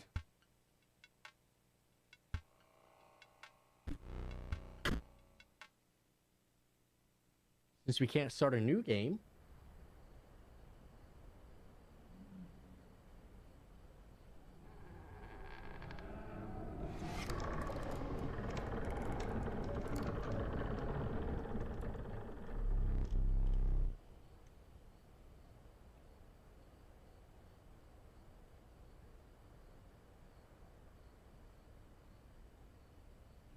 another challenger. It has been ages.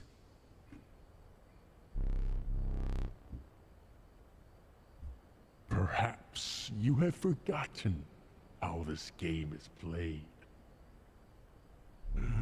Allow me to remind you. Play the squirrel card. Now play your stoat. Oh.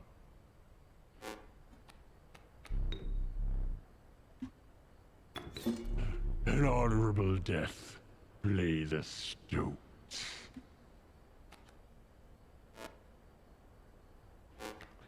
Wolves require 2 sacrifices. You don't have enough.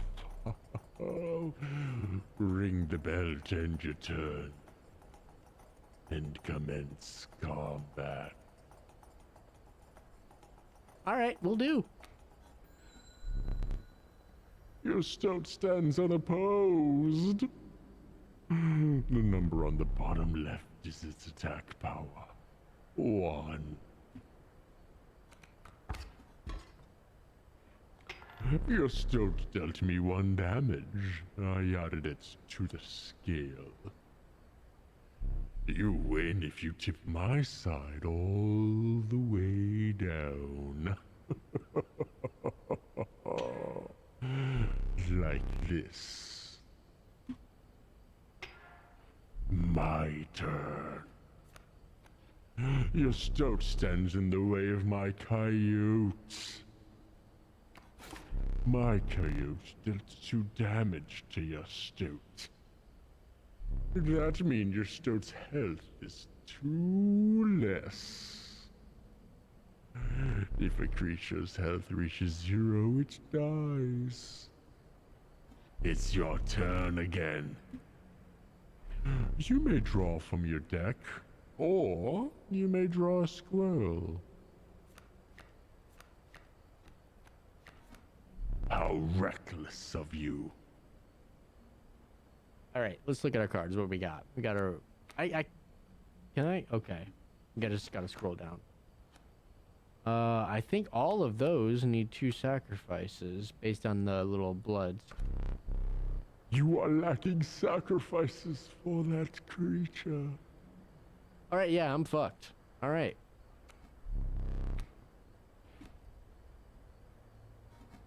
That's all I can do. Because you are learning, I will pass. You've drawn all the creatures from your deck. A squirrel is your only choice. Well, he got a squirrel. Let's put him down.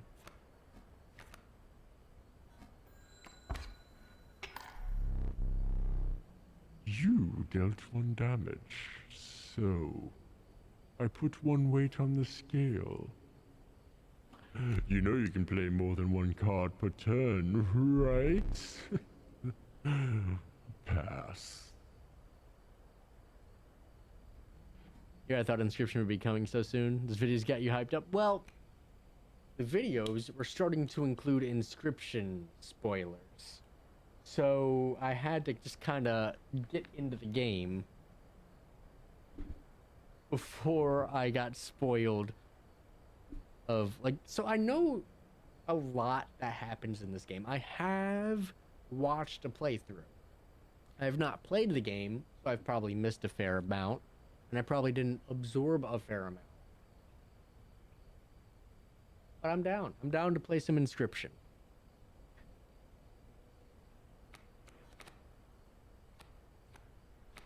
Alright, let's look at my... Ooh, Wolfie. The wolf demands 2 sacrifices.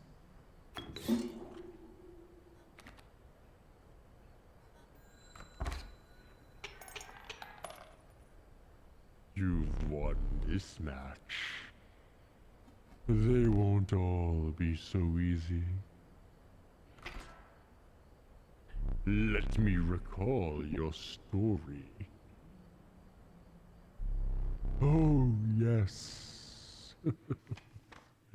You were lost deep in the forest. A single path revealed itself.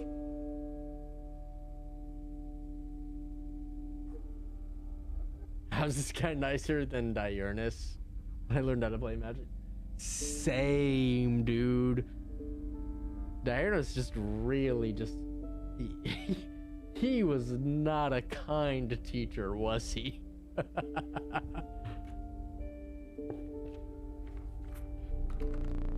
Two denizens of the forest approached you tentatively.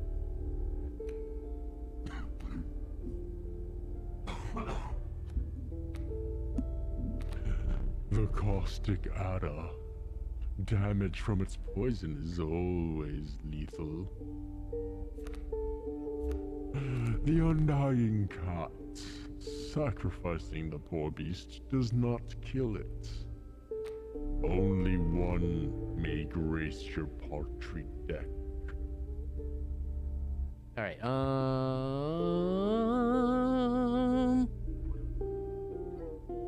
I've seen the cat is super useful,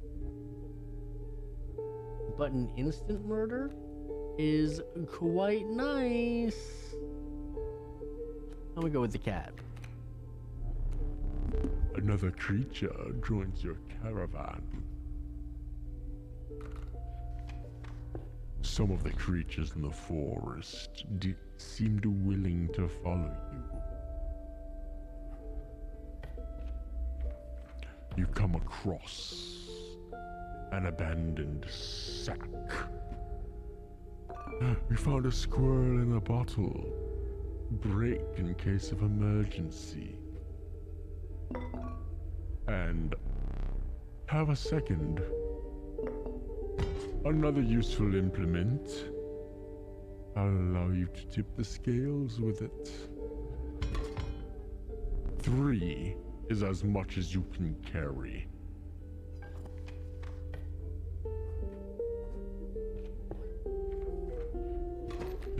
You were ambushed while crossing the rough terrain.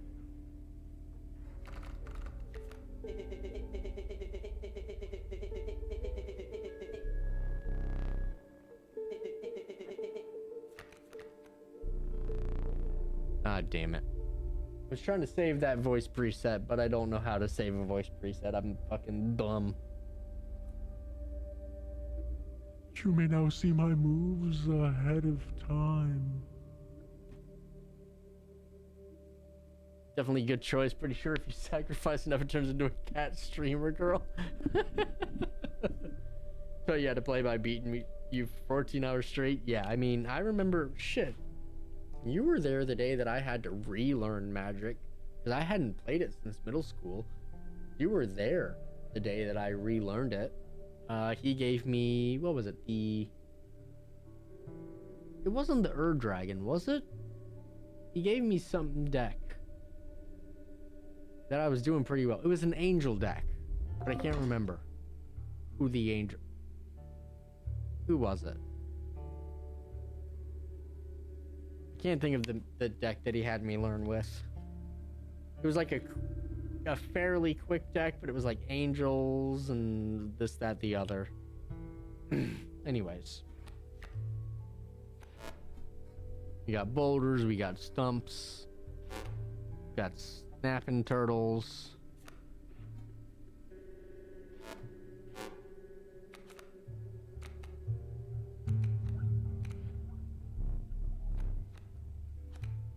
I could put the stoat down. Oh, stoat requires a sacrifice. Well. Oh, cat requires a sacrifice. Why does cat require a sacrifice?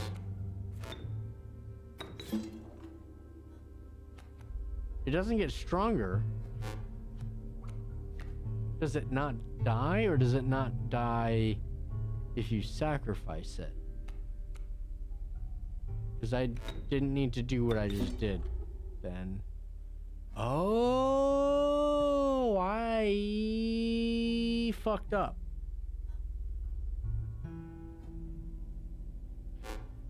I definitely fucked up.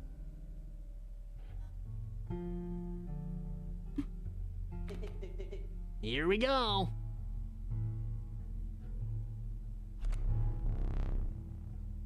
When it's sacrificed. I fucked up. I should have put the cat behind the stump.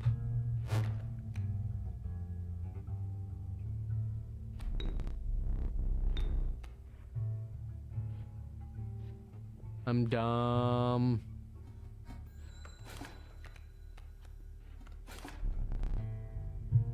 Mind the ambitious wolf cub. It ages swiftly.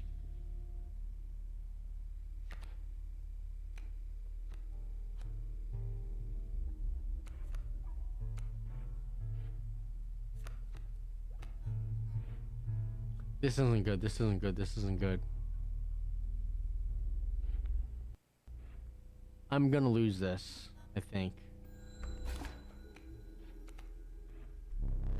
The airborne bat flies over creatures to attack directly. Ah! My bat flew right over your cat.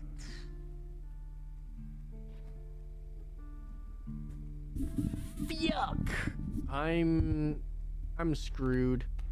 I'm screwed. I am screwed.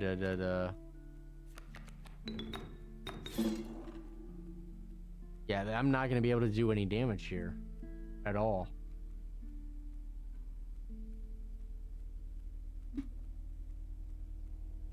Fuck. Yeah, it's over. I lose.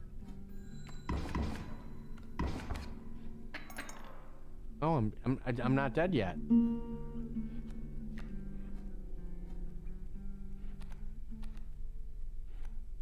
if I put the snapper down, I require two things. I can put the squirrel there, snapper, get rid of the cat and the squirrel, put the snapper there. He can at least block the wolf, which is good. I can get 1, 2, 3, 4 damage in. It'll even the scales a bit. We're not dead. Let's fucking go, baby. I'm gonna grab that. It's another wolf. I can't pull it in. That's fine.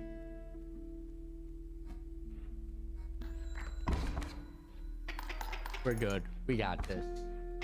We're fine. I thought I was dead, but we're A-okay. You prevailed and trekked onwards past the now bloody terrain.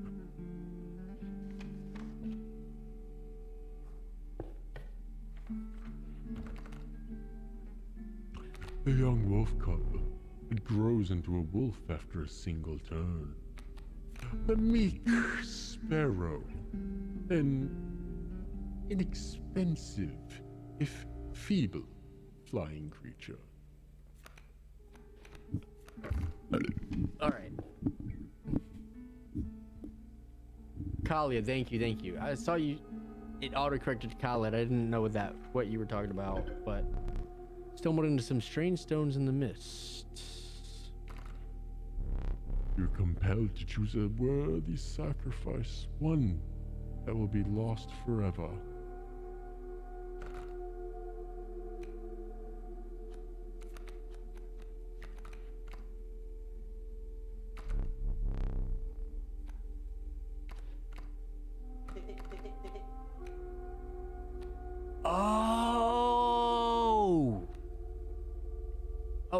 Oh, this is actually really good because if I remember what this does, it'll put its ability on another card, I think. I'll pick the stoat. What an honor. A ghastly spectacle, but the soul of the cat now lives in the stoat. Over here eating pears and shit. I don't like pears. Just like eating a pear, it's just kind of bleh. you know? Behold my totem. It inscribes my canine cards with the airborne sigil.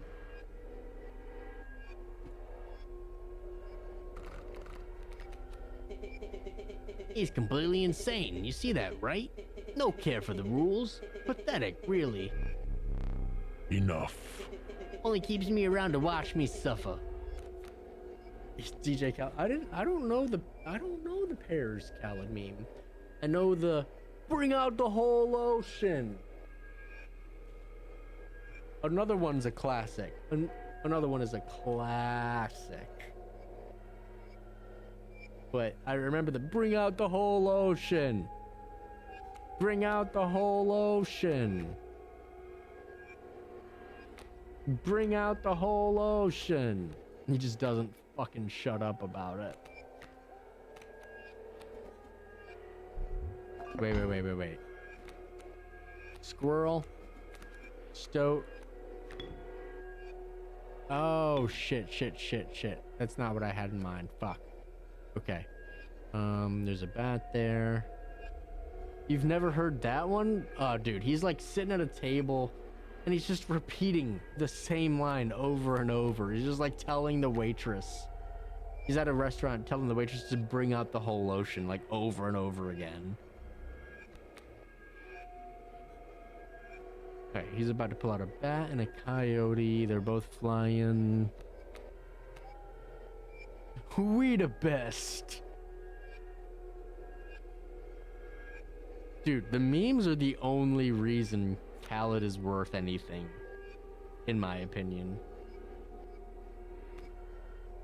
Okay, we gotta... It doesn't matter where I put the stoat then. I probably don't want to... Actually, yeah, we'll do this. Back on the board.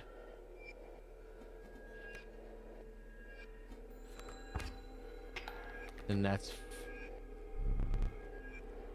My totem has granted the coyote the power of flight.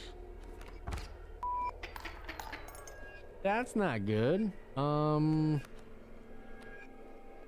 was hoping for the cat. But since the stoat can't die, we can put a squirrel there.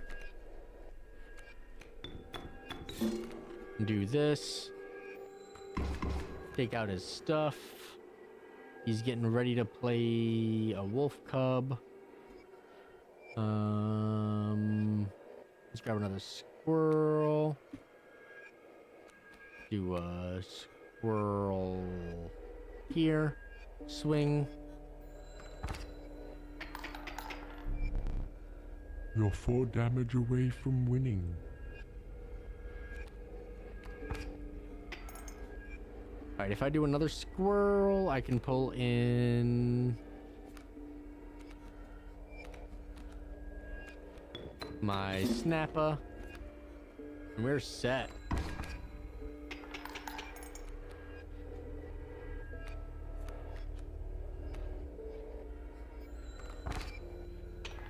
Give me that over, damn it.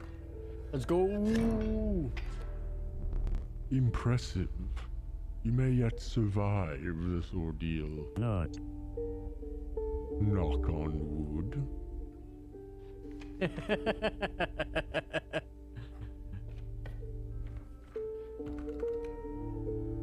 Watchful bullfrog. It leaps in the way of attacking flyers. Ooh, grizzly. That's expensive. Wolf.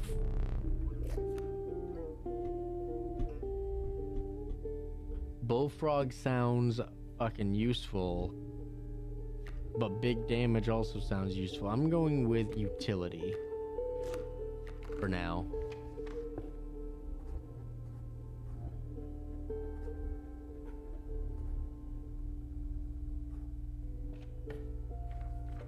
Oh fuck, I forgot that was the fucking totem. Alright, what can I give flying to? Well, give that the jump in front of flying to River Snapper, actually. He's got a lot of health. That'd probably be good for him.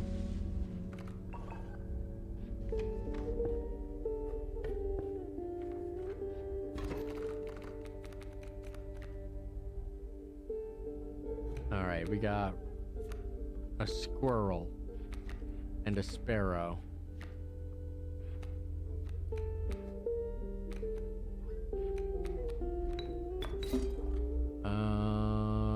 Oh God.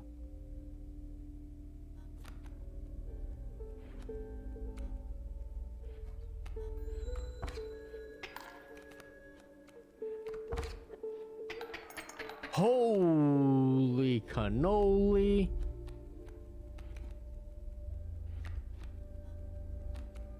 This is not good.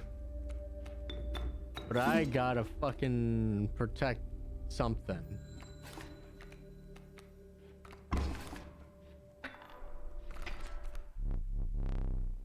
Ooh. You lost.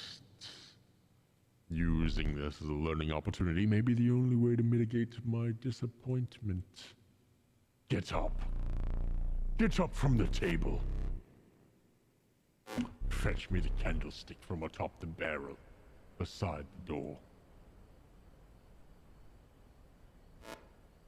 Alright, so this is the part of the game where you can kind of do stuff, but it's fucking dark.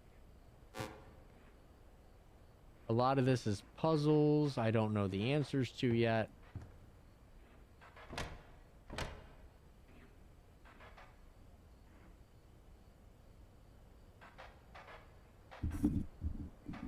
I don't know those statues yet. Maybe. That guy kind of looks like the captain from the Hex.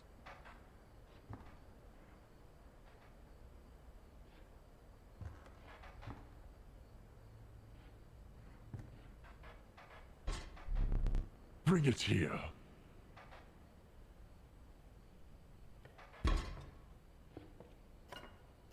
Alright, we got a knife here I can't move. Oh.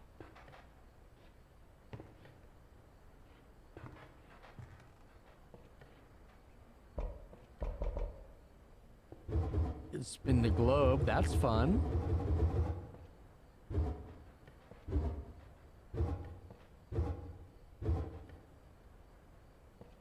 The knife, I don't think we can. No. That squirrel's got a great grip on it.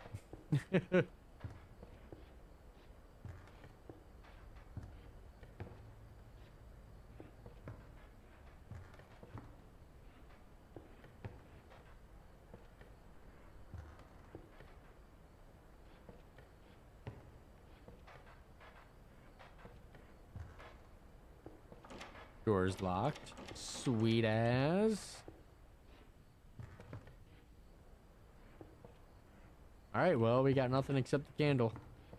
I mean, we're starting the game, right? Makes sense that the beginning of the game is the learn stuff, and then we'll get to the complicated stuff. Now sit back down. Let me explain something to you.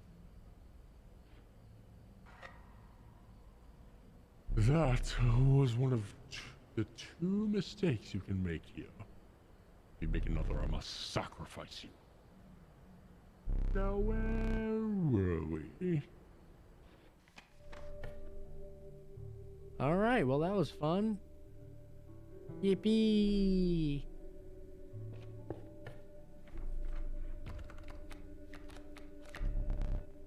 Reviled skunk. Its stench reduces the strength of the enemy.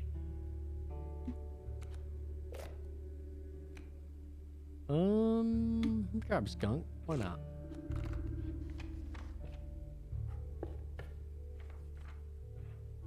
Ooh. You come across a small group of survivors. Faces shrunken from starvation, they huddled around a campfire. They looked upon your group of creatures and beckoned. Come, Warm one of your creatures by the fire, one said. Warm it by the fire. That will enhance its power, said another. You've noticed one of the survivors wiping drool from their mouth.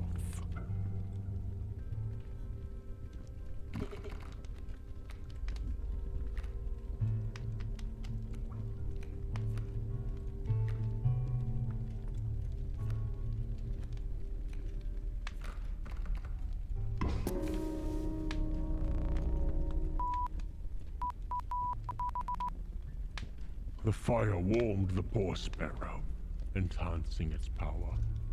One of the survivors reached toward it. Another gnashed their teeth. Without a word, you pulled the sparrow away from the fire and left. Yeah, I mean, they're homies, right? What kind of people would have a camp if they're not homies?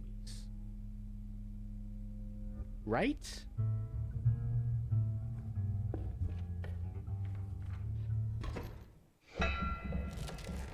The trees seemed to close in around you as the chill mist descended. In the distance you could hear the clinking of metal on stone. A hobbled figure stood in your path.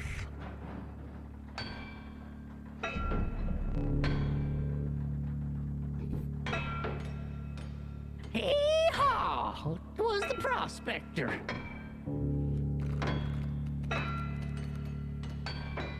All right, what do we got? We got a boulder, we got a coyote, and a pack mule coming. At the end of the other owner's turn, a card bearing the sigil will move in the direction inscribed. Okay. So he will move right and cause the coyote to push left. Okay. He doesn't have any health. We got a squirrel. We got not a lot we can do here. But what we can do is put the squirrel. Gonna put the sparrow down here. Where's the... There it is. Oh, fuck. That's not what I thought he was gonna move over. That fucked me over. Squirrel. That dude does 2 damage though. Okay. That's all I can really do right now. Oh, I'm fucked. I'm dead. I'm gonna lose this fight. Bro, why? Oh, wait. Did his arrow change directions or am I fucking stupid? I think I'm stupid. Goomba!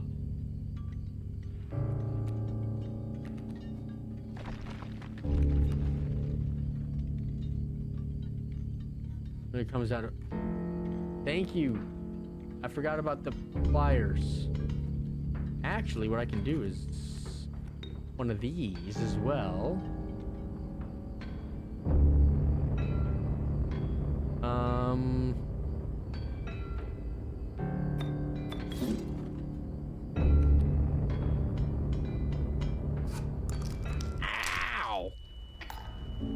My tooth! Oh, well earned. Point of damage. I didn't think you would really do it.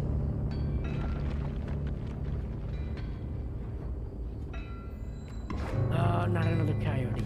Fuck. That's not doing anything because I can't get rid of the pack mule. This is fucked. Right here, this isn't doing anything right here. This is just stonewalled.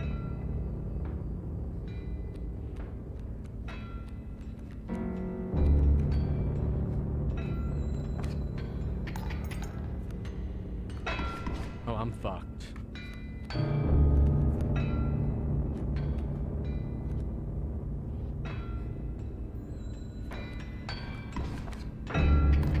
Because I'm not gonna be able to get anything out.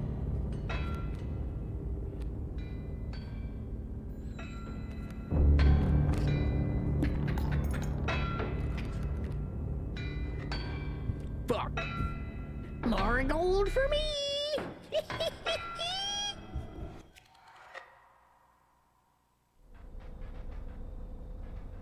Well, shit. Already dead.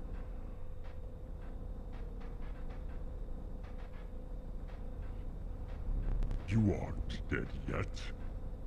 This isn't purgatory. Though you may think of it that way. Before you expire, I must ask you a favor. I would like a memento. Your very own death card. It's quite plain at the moment, isn't it? We will work together to amend that. I want this to be the perfect memento of you. Here are some cards from your mediocre deck. We can put them to good use. Please, choose a card to draw the cost from. A cost of 2 blood from the wolf. And another. This time I will use its power and health. The numbers.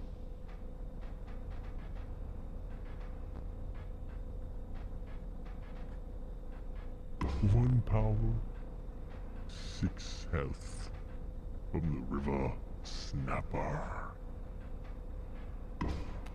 Now choose a card from which we will extract the sigils. A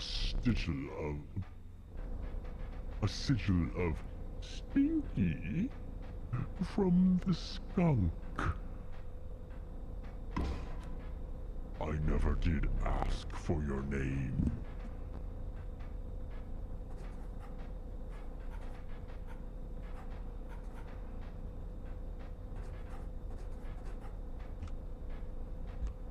There's but one final matter. The portrait. Are you ready?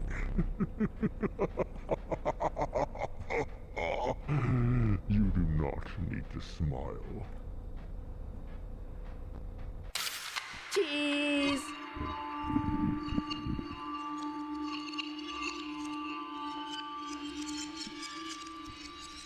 Here we go again. Another challenger. Perhaps it is time. Perhaps you can understand bones. The resourceful opossum costs 2 bones. You gain a bone when one of your creatures perishes. For any reason. Oakley dokely. Well, he died. Them's the breaks.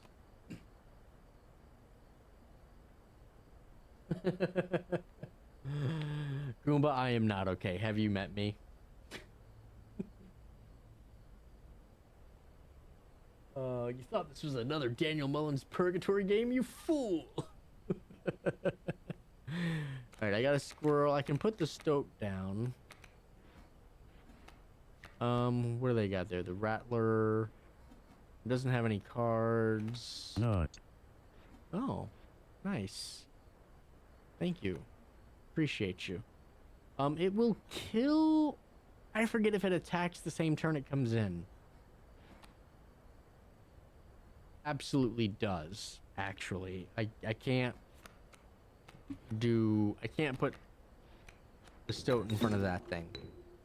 Because it will die. Unless I want to sacrifice the stoat.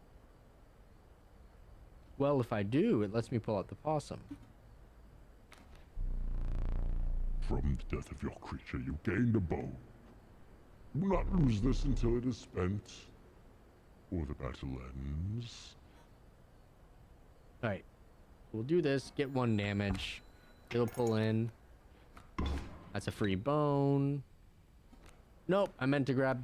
Fuck. I meant to grab the squirrel, but I'm a big old dumb duty head.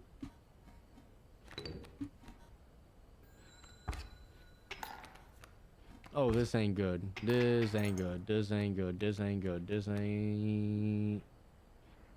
This ain't good. This ain't good.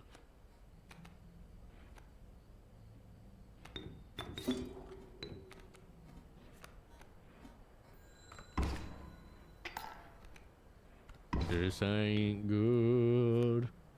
This ain't good. Emergency squirrel. Ooh, good call. I can take out the rattler.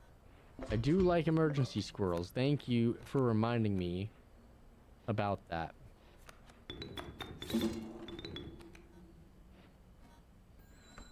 Y'all the best.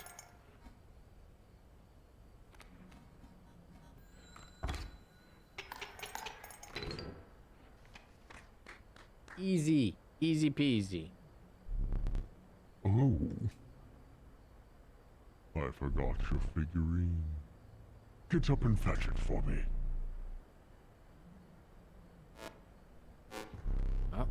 Sir, yes, sir.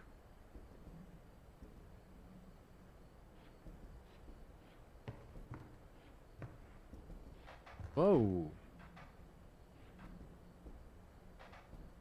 Oh, okay. This board is something. I don't remember what exactly, but it is important in some fashion. All right. Snapper mid left, squirrel mid right.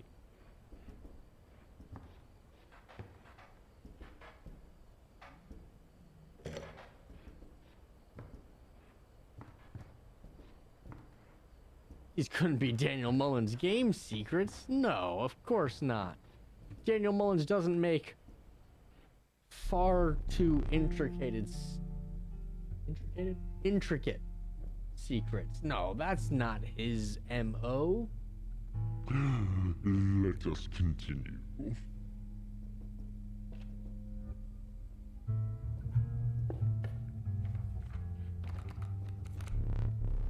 Amiga coyotes.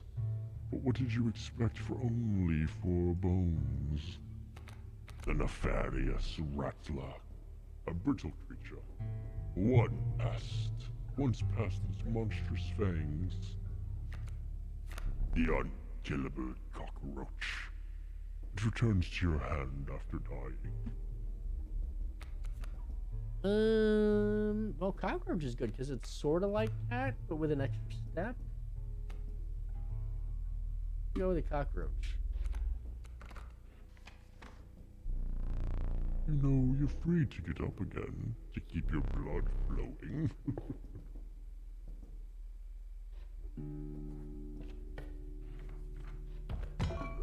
A rock may get you out of a hard place. Choose one.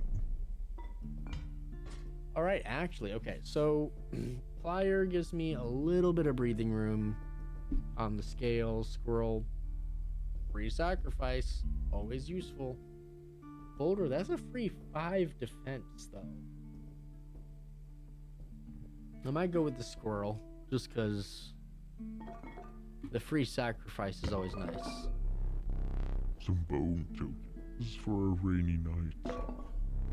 A gust from this may lift your creatures into the air, if only for a turn.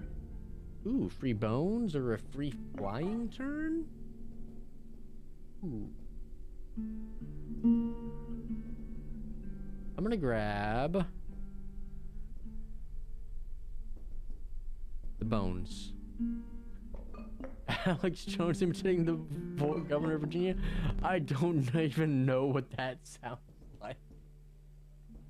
Feeling overburdened enough with a full 3 items, you carried on.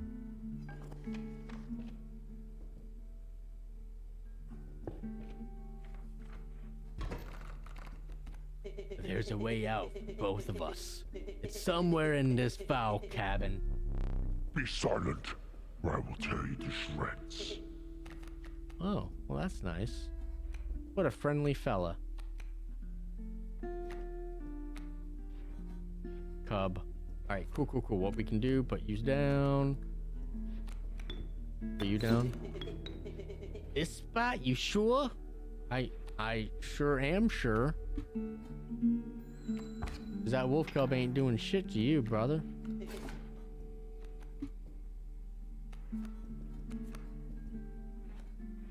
Alpha? Get you there. Kill you. You come down. You kill that. I get a bone. How many bones? I got 2 bones. I do have enough bones for the possum. Not enough for that. Not enough to kill him. Don't get ahead of yourself. You need to draw a card first.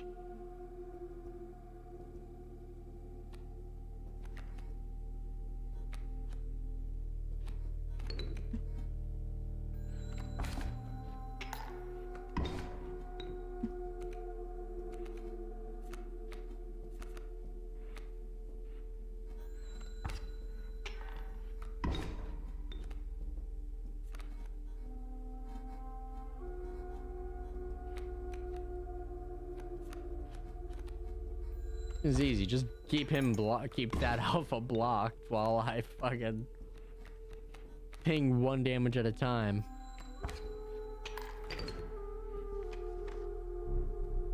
If you desire it, you may stand now. It will allow me time to plan.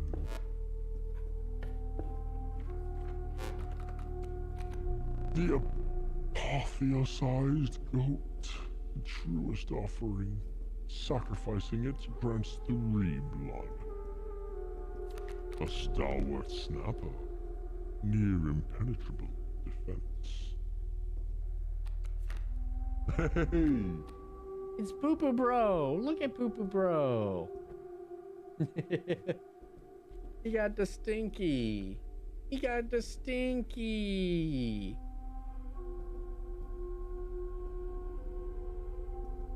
All right.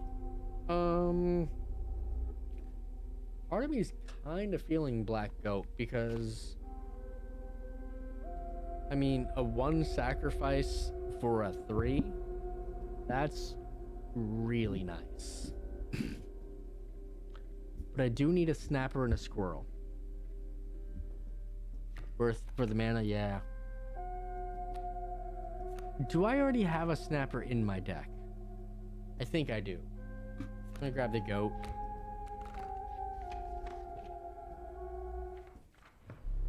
I am no tyrant. You may stand whenever the map is on roll. It allows me time to plan your next encounter. Do keep your hands off my possessions. I don't know if my current turtle has flying. I don't know if the perks stay between rounds. If they do, that's dope. That's great, but I don't know.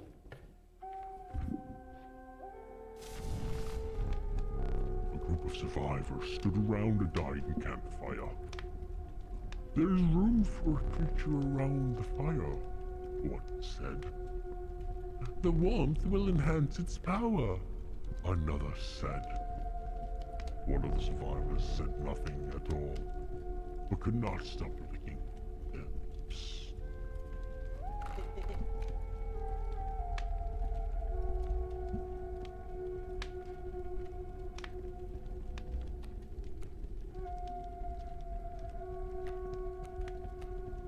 Who needs more power?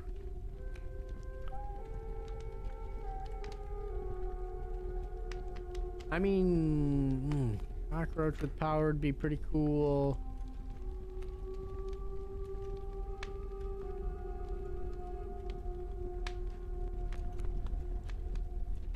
So, but it takes 4 bones. 4 bones is not a small amount of bones.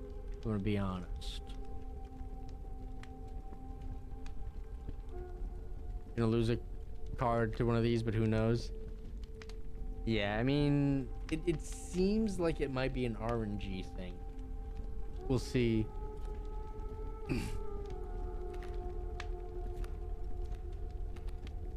Let's give it to the wolf. The power of the wolf was enhanced by the warmth. As one of the survivors began pulling a knife from the pocket, you withdrew. Yeah, the wording definitely makes it sound like I might not get out in time.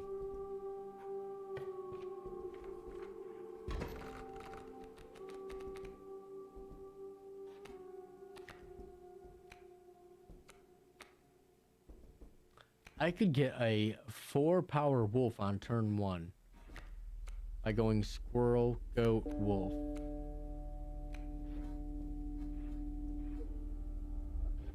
They got a sparrow and a sparrow. Fuck it, you know what? We're gonna do it.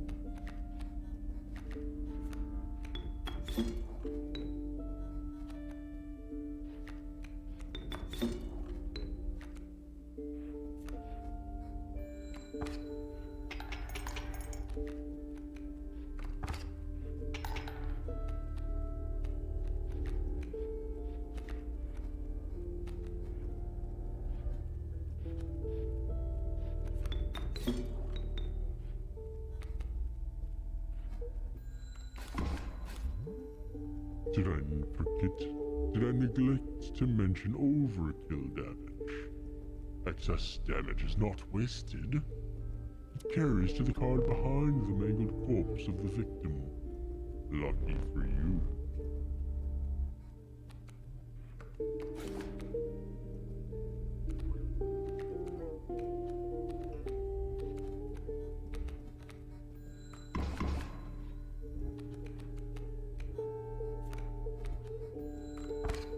Easy. Trample, yeah. How brutal of you. You dealt me more damage than you needed to win. However, in my game, such feats are rewarded. To be precise, a tooth to keep each extra damage dealt. The trapper may be interested in spoils. Speaking of, You were stopped along the way by a trapper, looking to liquidate its pelts. There was something uncanny about his appearance, but you were quickly distracted by his wares. care to look at my pelts?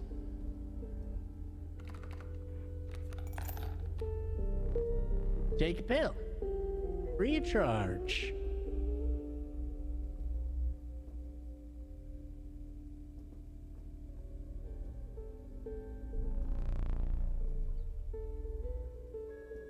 See, quality? You'll need more teeth for that one.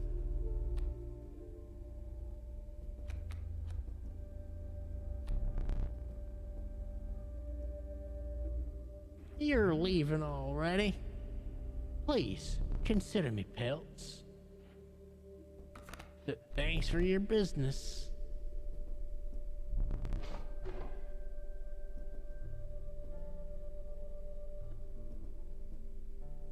The man assured you the value of the pelts. They appeared to be useless in a fight, but he mentioned that the trader further down the path would reward you for them.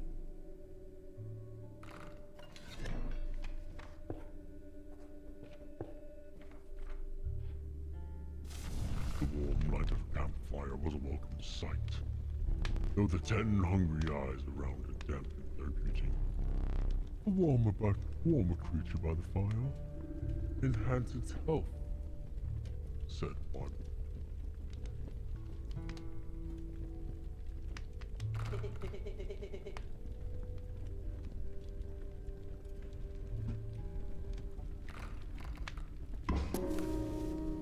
The survivors were right about the flames. They had enhanced the creature's health. Spotting a few of the survivors' drool, made a hasty retreat with your bullfrog.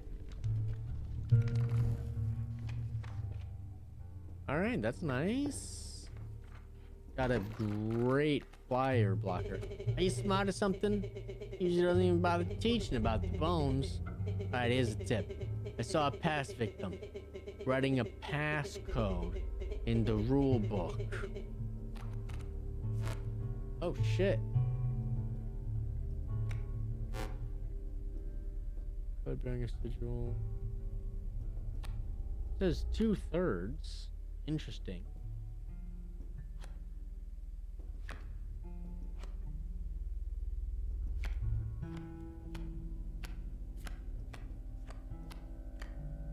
I don't see anything else written.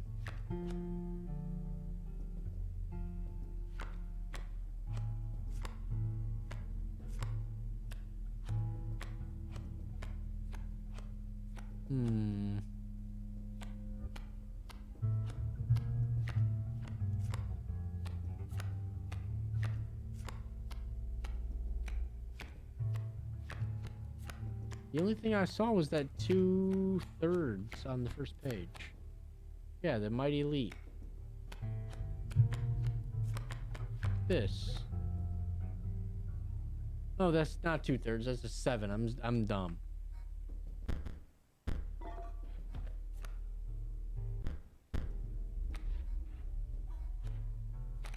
I can't back up when there's... Okay, when I'm in a game, I can't leave. I can't leave until there is... What is it? I'm on the map.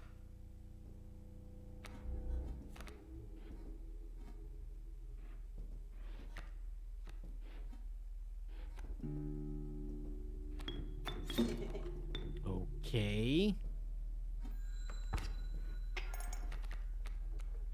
Oh, that's not good. That's not good. That's not good. I was not expecting the guy behind.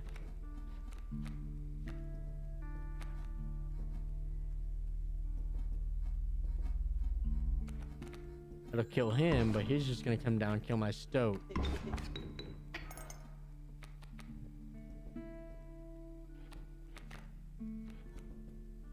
Shit.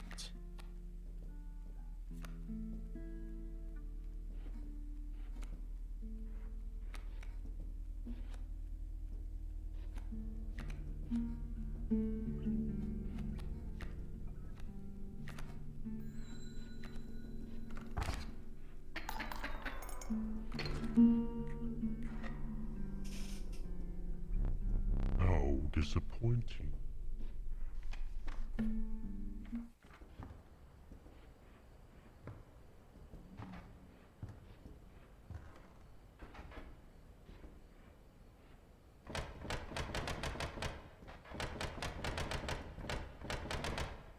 Shit.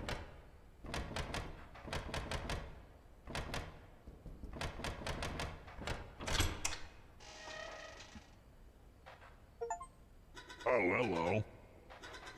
I wasn't sure if it was out of escape that I encrypted. Is the stoat around? The stunted wolf? This madness must end. Put that away.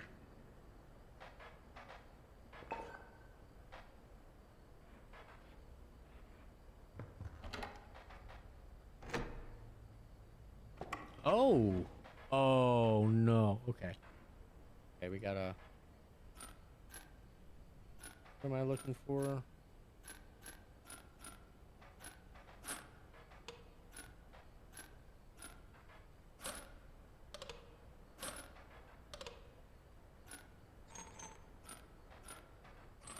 Nice. I forgot that I put that there. Very well. You may add it to your deck. I'll deal you one every so often.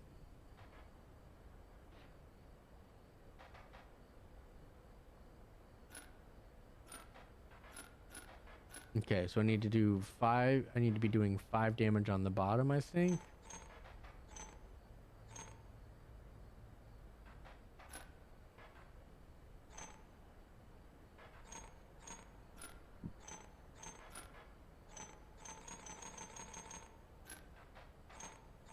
That one's locked in, so I just need to block that, I think.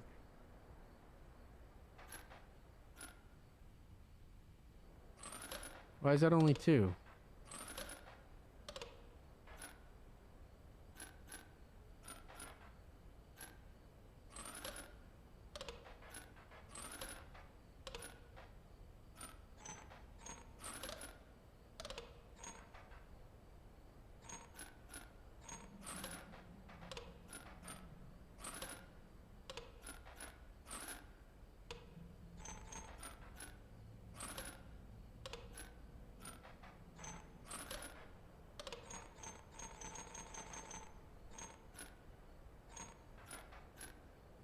So that blocks flyers. So that's blocking his damage. That needs to be there, right?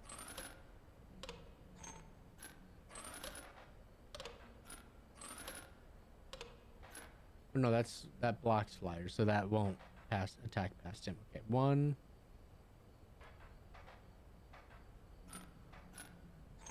2, 3, 4. Maybe that. 2. Damn.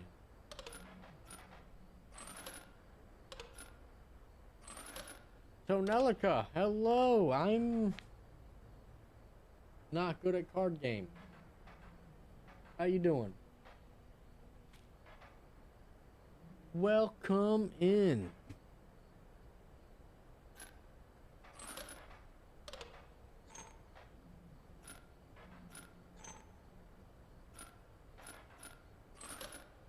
It's an interesting one, yeah. Right now I'm just doing like a puzzle card game. It's not a real card game, it's just a puzzle version of a card game.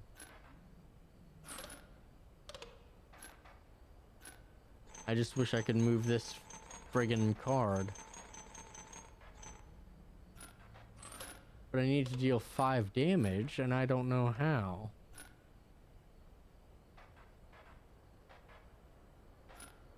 See, that looks like it should deal 5. Because this one shouldn't be attacking the backland, right? That should be a straight 3 damage.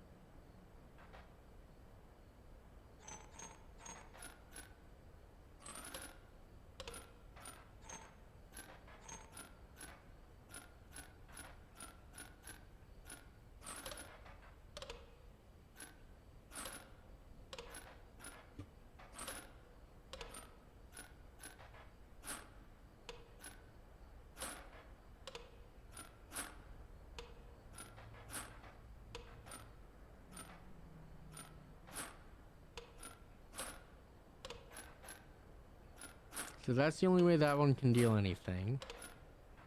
This one will never deal damage.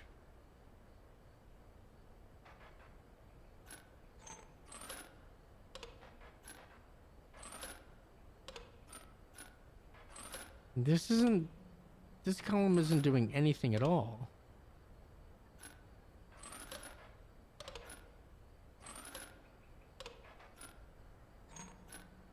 Like, what the shit? Like, with them not attacking, I'm doing 2 damage, right? 1, 2. I bring that down, or not bring that down, bring that up. I'm still doing 2 damage. Why am I only...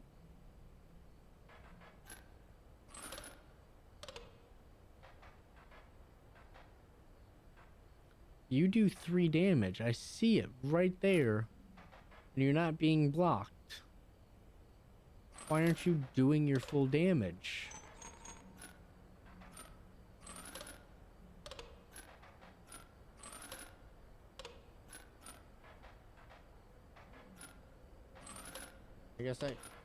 I mean, one would think I would have to come back to this later, but at the same time,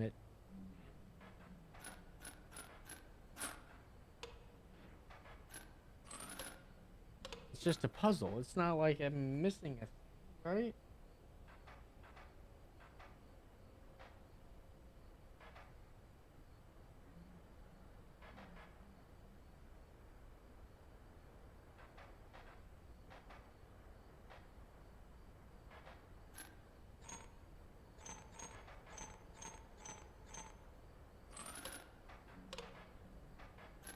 That's doing 1. I can't move that, so this is doing nothing. That's doing 1 damage. That's doing 1 damage. This should be doing 3 damage, which should be 5. But it's not doing it.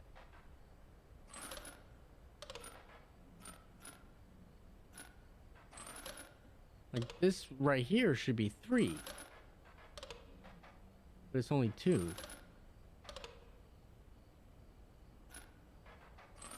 I'm missing whatever the chameleon does. Hold on.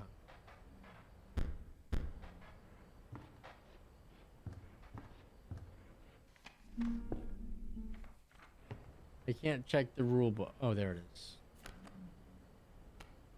What's the chameleon do?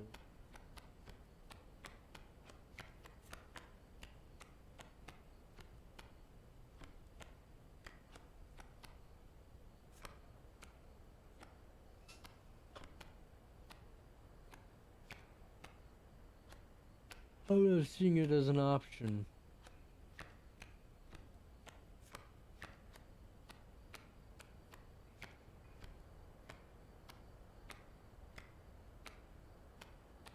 And this card bearing this sigil will be struck. Shell is created in its place, and a card bearing the sigil moves to the right. Okay.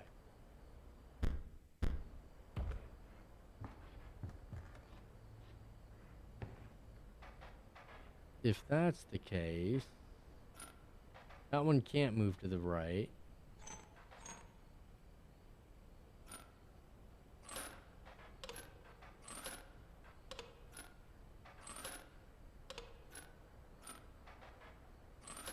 Attack, that one would be struck, it moves to the right. That should be 1, 1, 2. Like,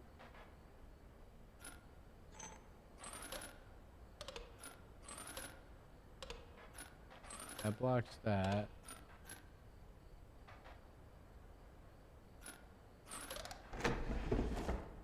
Okay. Formidable creatures, those ants. Very well, I will add them to your deck and make them available for future challenges. Thanks, pal. Ooh. More.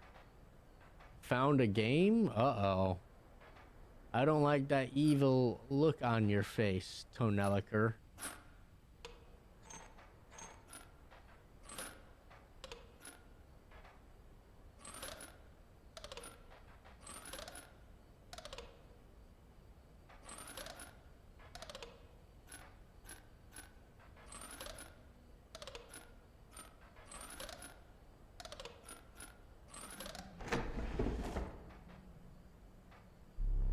Curious.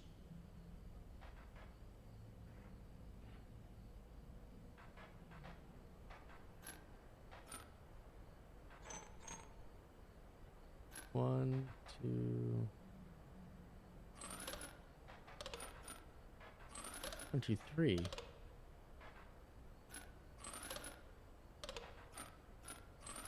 Alright, somehow that works. Without having met her, this wood carving is meaningless. In time, you will understand its power. Alright, well, I'm done with this chest, I guess. That's dope. I'm gonna share it in Discord, but if you're ever down for some co-op shenanigans. Interesting. Oh, them eyes.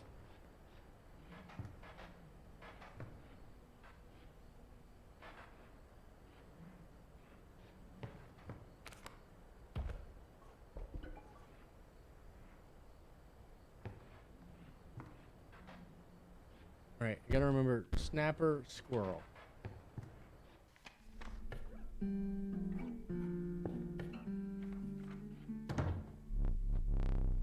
You encountered a small outpost in the woods tended by a mysterious woman. It was the trader the old trapper had mentioned. Her appearance was unsettling, but you mollified by her offerings. Do you mind if I examine those pelts of yours? Let's start with your hair pelts.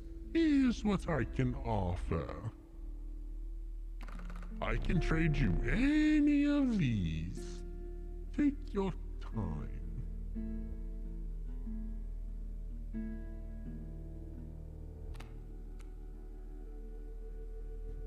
I don't know what this one does, what that symbol is, that little mousy symbol.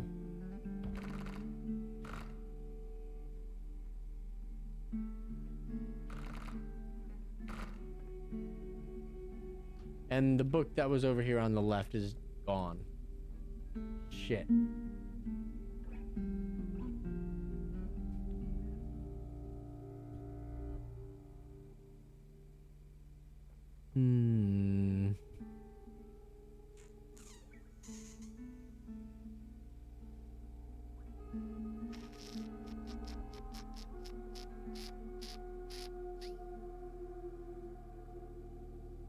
I'll give it a shot. These pelts are most excellent. My thanks. We got a campfire. We got items on the right. Ooh. Campfire will make somebody stronger. The items on the right might be super useful. What do I have for items? I'm full on items, so let's go to the campfire.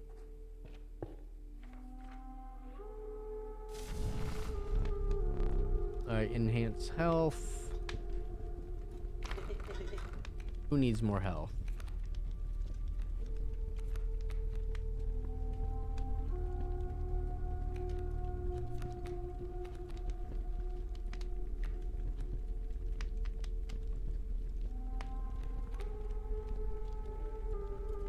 Who needs more health?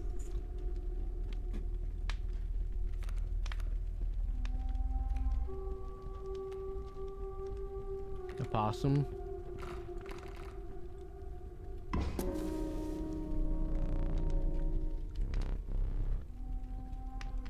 Alright, we get out without anybody dying.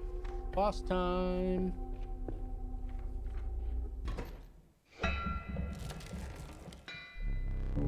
The incessant clank, clank, clanking reverberated between your ears. The path was blocked by a grotesque figure.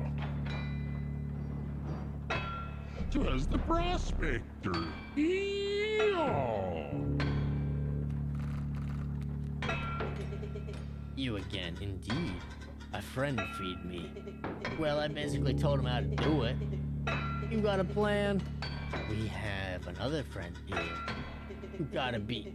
I wouldn't call him a friend, but I suppose we are in deep this time.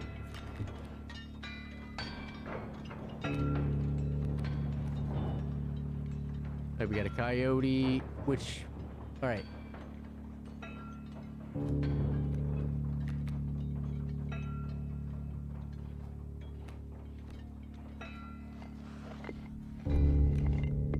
Stink bug will lower him to 1 damage.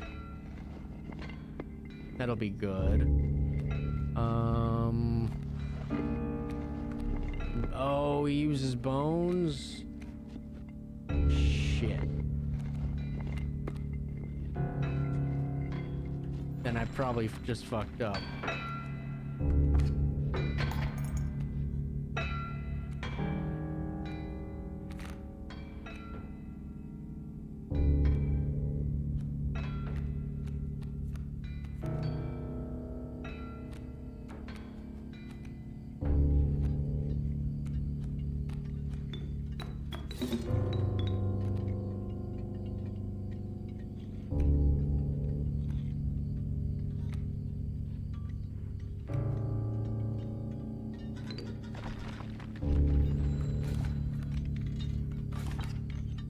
Oh.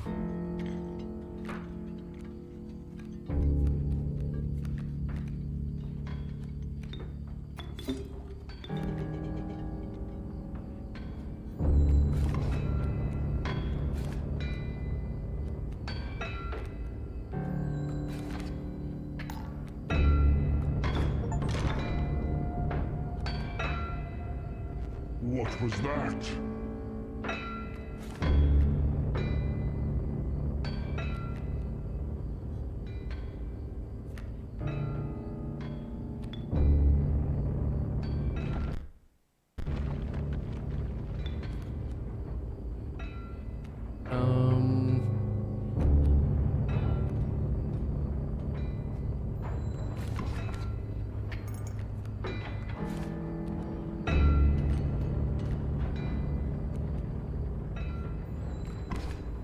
Okay. Yo, we just got a bunch of shit. Let's go. Maybe my mule.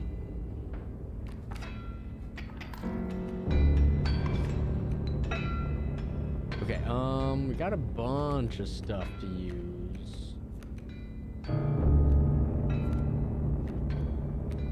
We got 3 bones. What do we got? We got Coyote does 2 damage.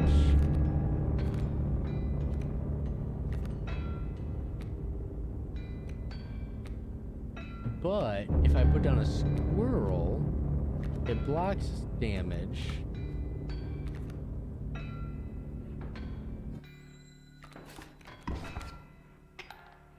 And I get a bone out of it.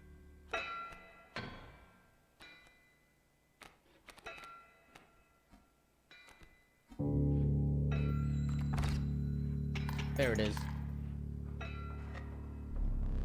I hope you didn't think it would be that easy. There's gold in them cards. Oh. Oh. Ah. Eeh. Gold. I've struck gold. Okay, that doesn't help me at all.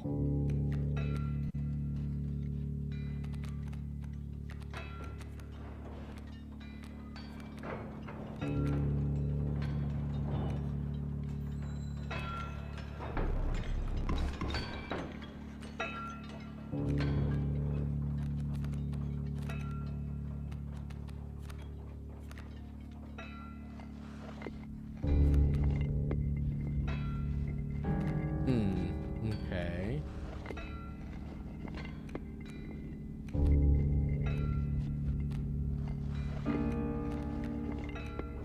I can put down this alpha. What's the alpha do? Features adjacent to a card bearing the sigil gain 1 power.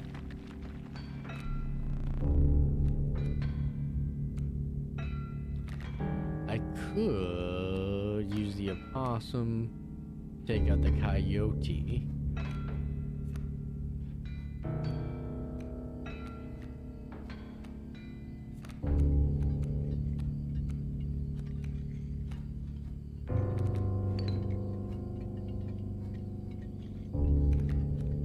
What if I do the skink? He will not survive.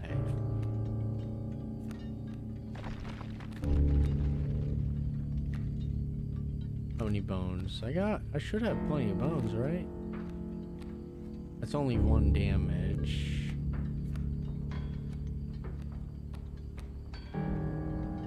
When the card bearing a sigil flayed, if Rabbit is created in your hand, Rabbit is defined as 0 power, 1 health.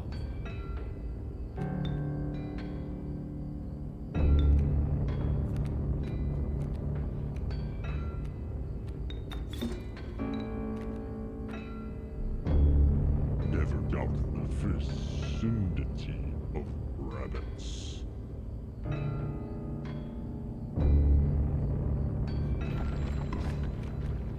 Okay, that's fine, that's fine, that's fine.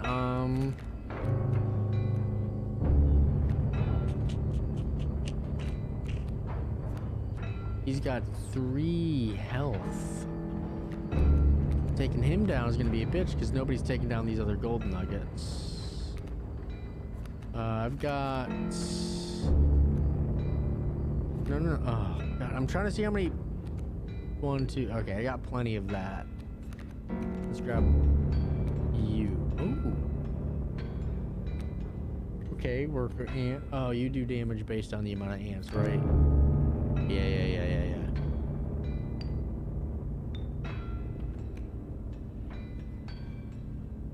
A rabbit will just block the damage.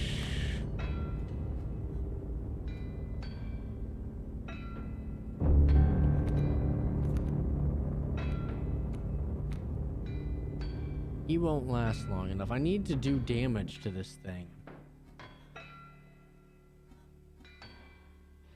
But I don't want to necessarily kill my opossum. It might be worth it. It's gonna be worth it.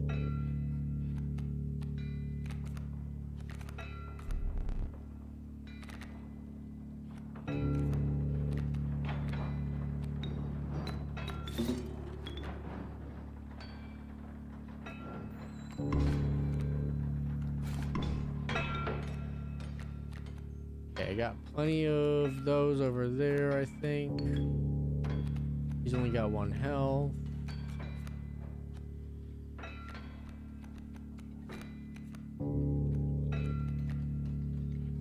God, I got so many bones.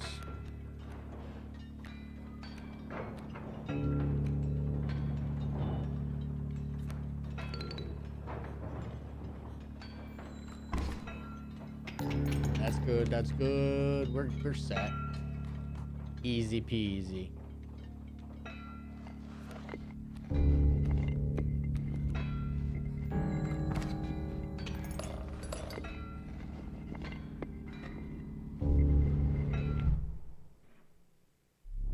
Allow me to light your candles once more. I won't be killing you quite yet. You're the first in a while to overcome a boss. As a reward, you are granted an opportunity to select a rare card. Choose carefully. The stalwart mole man, the ultimate defense. I have no words for this freak of nature. The level of brutish strength needs no explanation. Now, the Uriuli, I have seen some crazy Uriuli plays. But it does usually require having something that is worth multiple sacrifices. This moves to the right after every turn, right? Yeah. No! Shit, I meant to right click. Fuck. Well. With sound of the prospector's pickaxe still ringing in your ears, you carried onwards.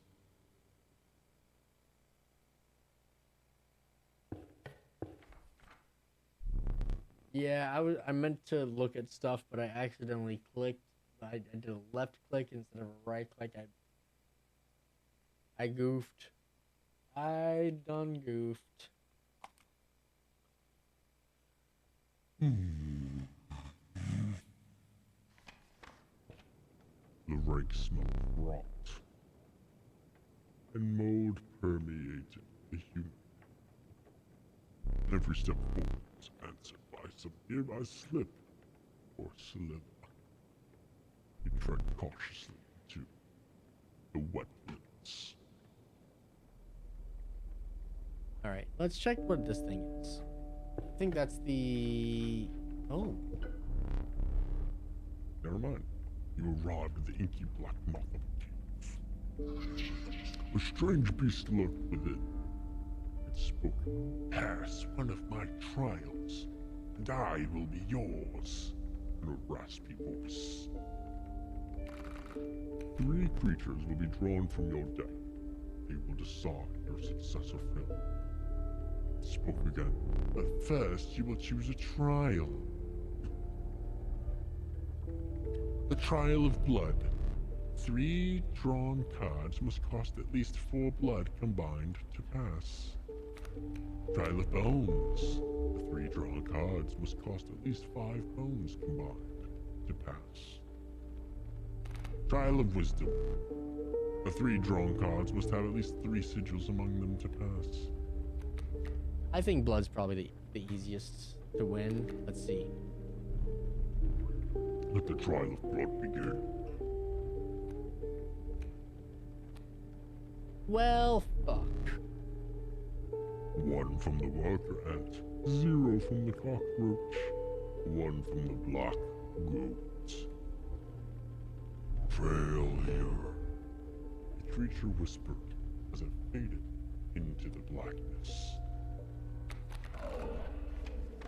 Well, shucks. Can't win them all. The amount of items you can carry is 3. You have 3. Instead, perhaps you'll accept this gift from my friend.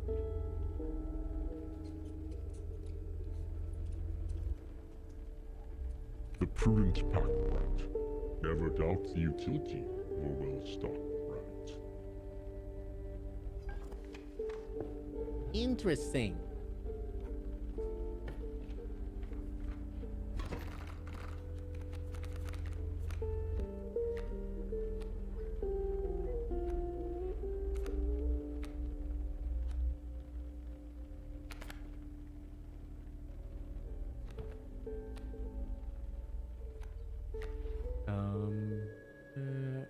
Kingfisher.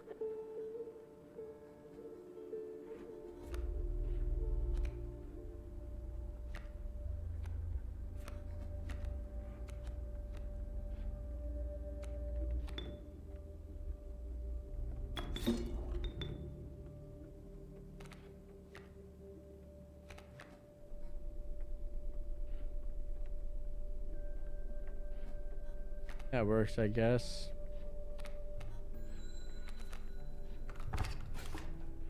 Never mind. That's bad.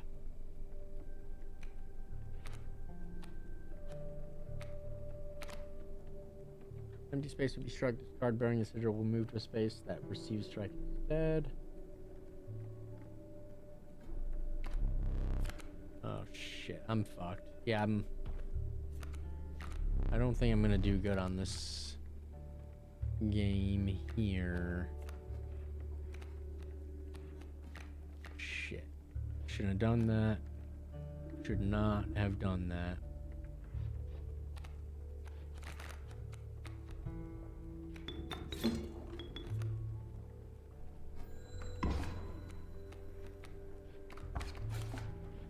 I'm gonna lose. Oh, we can block flying.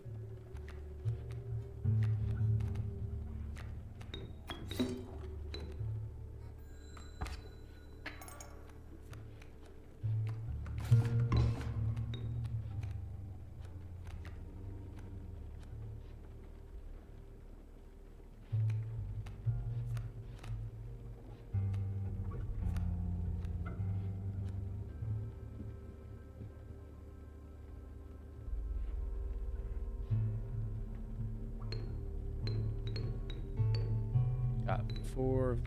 I could play the possum, the opossum. That would still only be dealing 2 damage.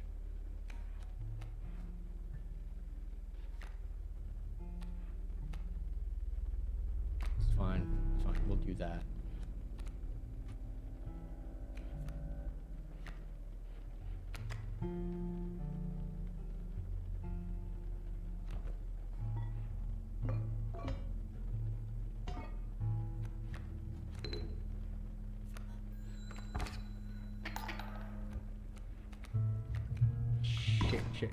Shit.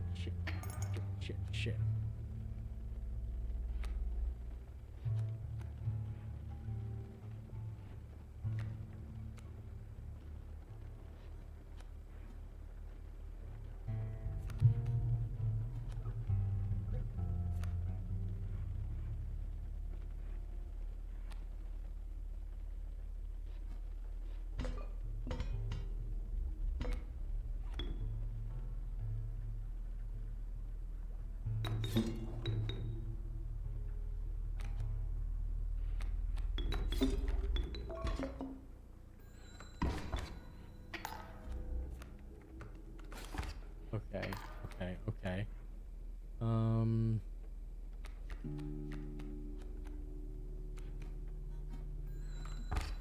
Okay.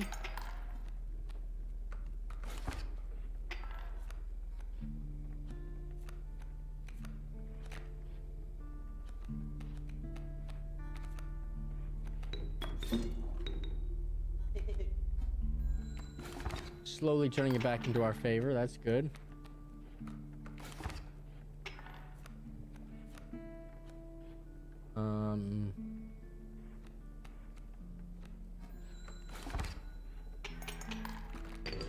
Nice.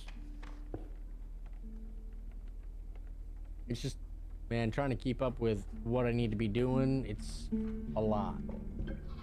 Another trial. Okay. For attack, 3 sigils. Probably not going to be good for blood. Let's do 4 power. 1, 2, 3. Fuck! But I can't win any of these trials.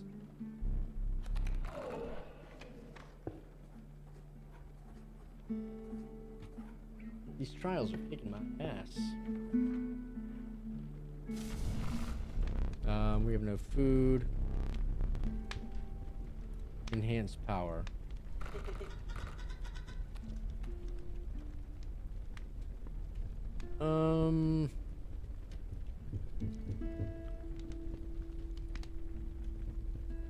Do the opossum.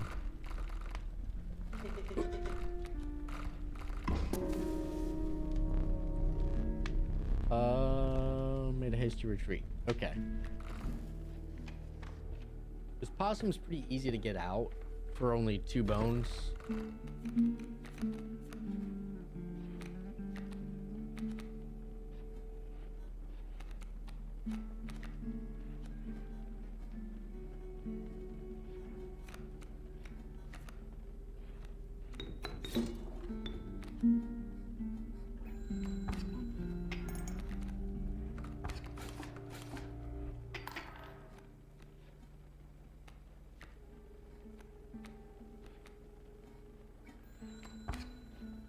This isn't great, to be honest.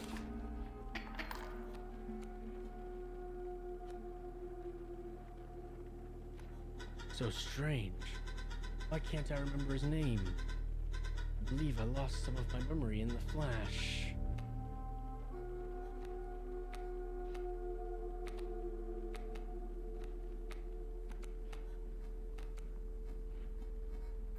It's just to defend against that one hit.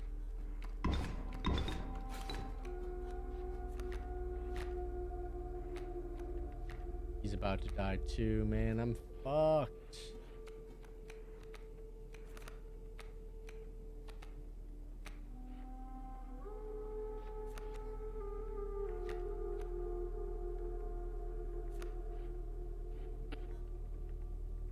Actually, idea.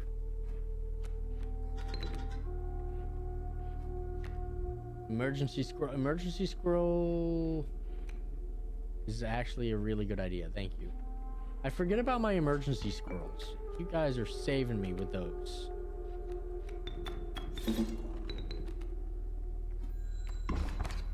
Thing about the stink bug is it's gonna make their kingfisher do 0 damage, which is nice.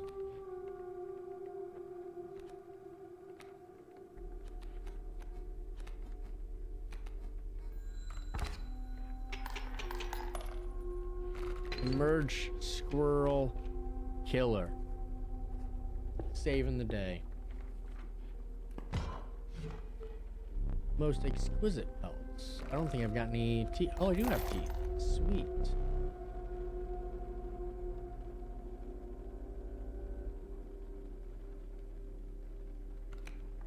Shit.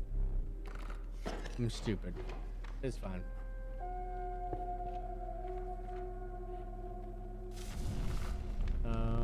We have not food. Enhanced power.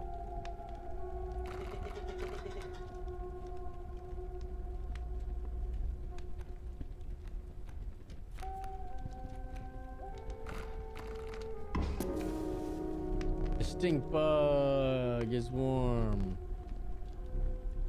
Let's go. He's stinky. That's a win in my book. Look, there's a 3rd talking card somewhere around here. Personally, I hate the guy. Biggest killjoy ever.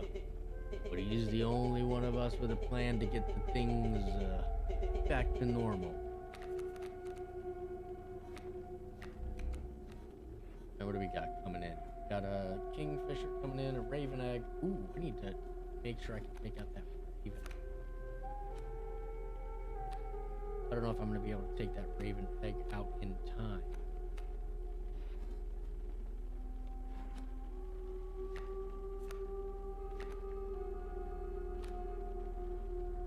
I mean, I need to put you down.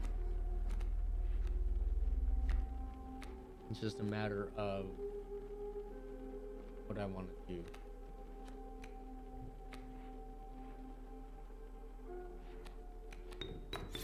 Eat me alive, he says.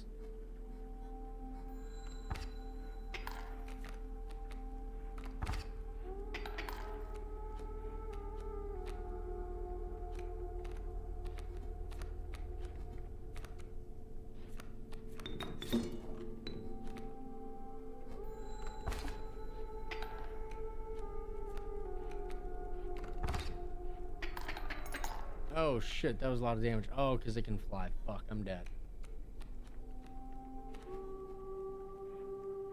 Yeah, even if I put my thumb on the scale, if I don't get a good card here,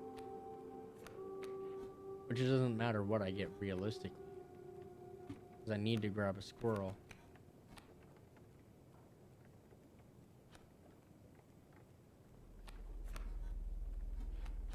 Yeah, like it requires, like, the queen ant depends on the amount of ants you have on the board, but you need to have ants on the board.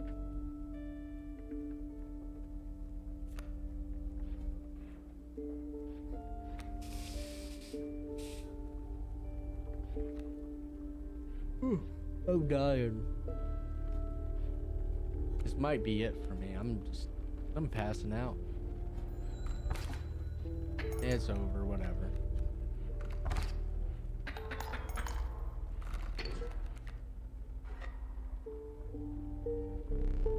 Is it considered one of the ants? Like, kind of like goblins or merfolk? I think so. So, like, if you put it down and it has another ant, it's 2.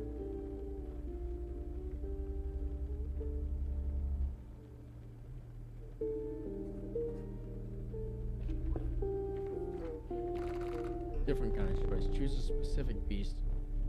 Decide the cost you wish to pay.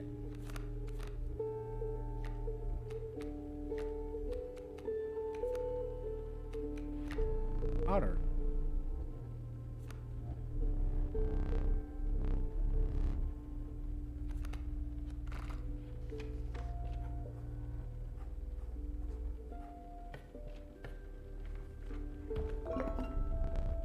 Cut up one of your cards. Got some pigs or emergency squirrels. Great. Oh shit, boss fight.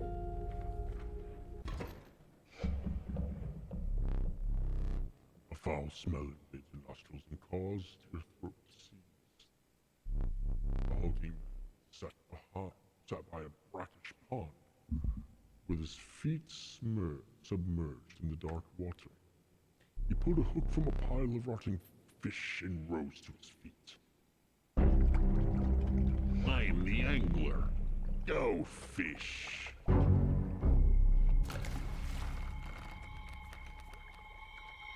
How knowledgeable? I've seen the gameplay. I've seen a full playthrough of the game, but it was years ago, so not knowledgeable.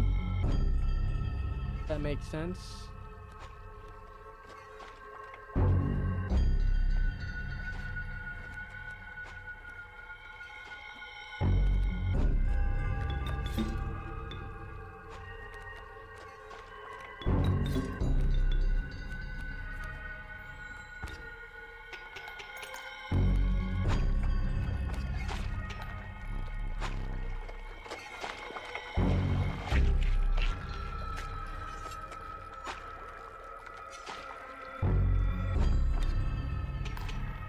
Alright, well that first one was easy, but he's gonna fuck up my wolf. I know that.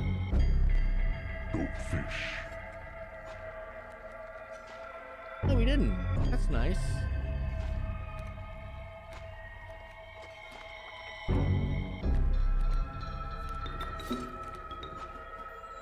Oh no.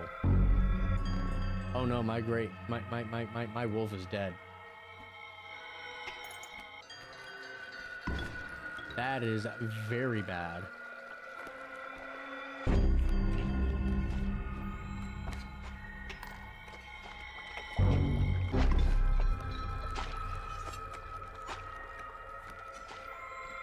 Actually, this ain't too bad.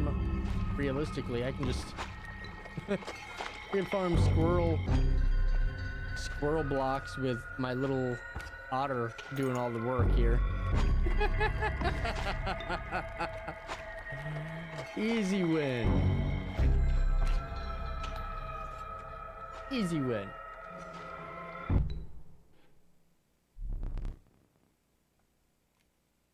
Oh. Let me relight your candles.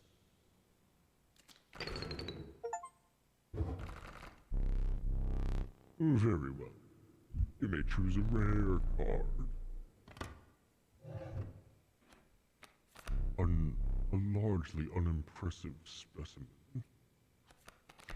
The uninspiring Gek. Perhaps you can find a use for it.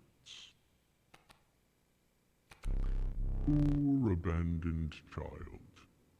It does not die when sacrificed, but do you have the heart to try? Gecko P. Welcome in, Firecat. Is, like I said, like I was just saying, I'd watched a video on this, but it's been a long time. I don't remember anything about some of these cards. Is the Gek good, or is it just kind of a it exists kind of card? I don't remember.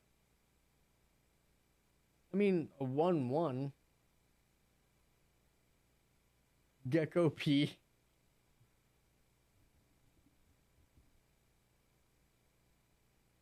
Sacrifice you repeatedly. Okay. That's sounding kind of familiar. Okay. We'll go with the Gek.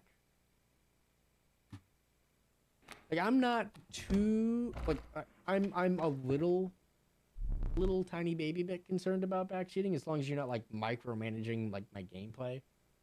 But like, if I'm actually asking stuff, I'm not too concerned about the backseating and the help.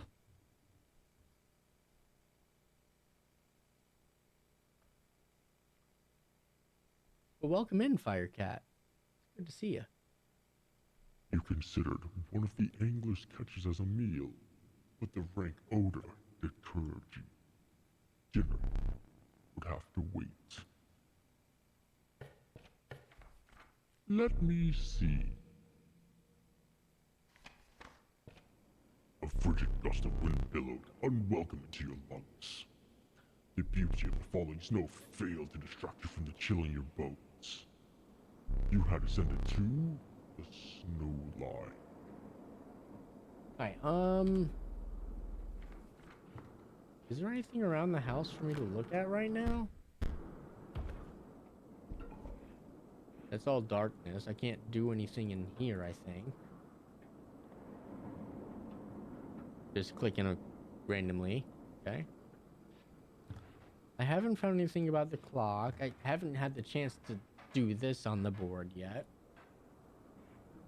A snapper and a squirrel. Already opened that. I don't have the thing for that. Wait, whoa.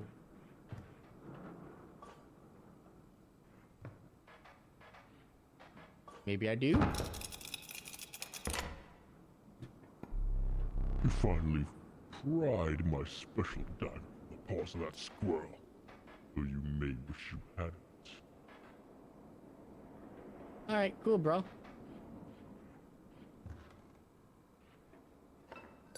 I forgot. There's some free teeth.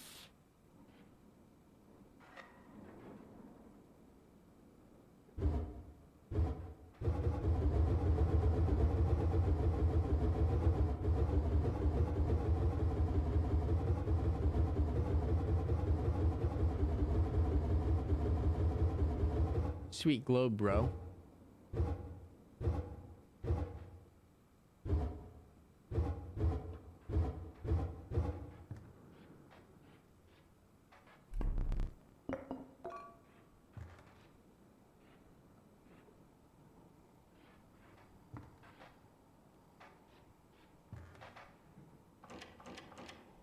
Snapper, squirrel. I gotta remember to fucking play the snapper and squirrel combo. But I need to have a snapper and squirrel.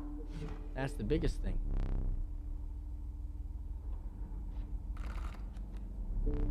I'd say I don't think I got many pelts.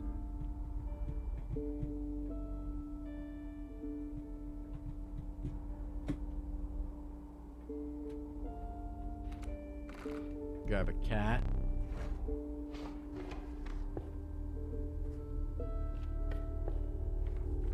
Ooh. Familiar stones, there's something different. You intuitively figured that creatures like this would not be pleasant.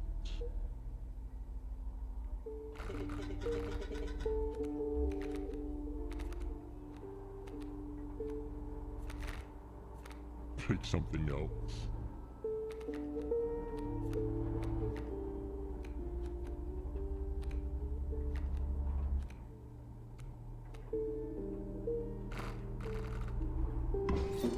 Callously slaughtered the river otter. However, the Bone Lord was pleased by your sacrifice. A minor boon of the Bone Lord. You will start each battle with one extra bone. You shook off the viscera of the poor river otter and carried onwards. That's a shame. River Otter literally just clutched the previous fight.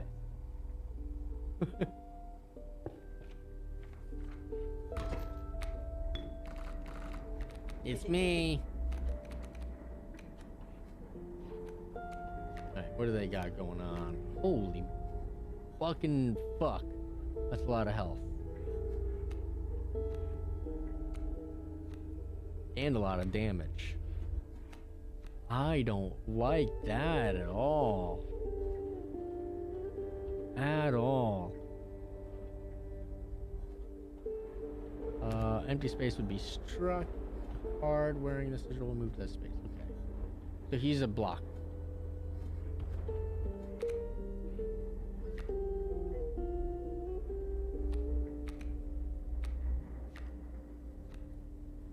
Gotta put Stoat or Bullfrog. Realistically, I should probably put Bullfrog in front of this fucker. Just to...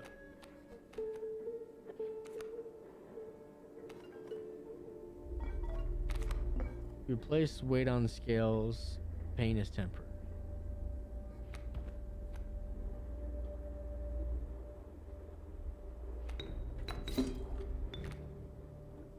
He's only going to do 1 damage, but he can last 2 turns against this thing.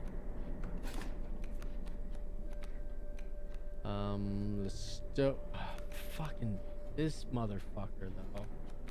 I don't think I've got anything good for this round. I could. Wait. Oh, he moved to the right.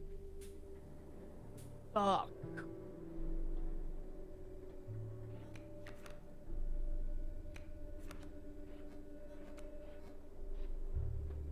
Oh no. Oh no.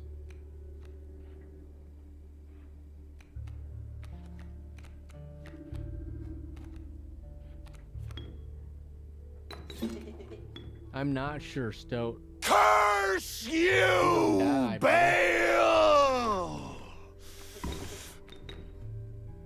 Diamondback, hello again.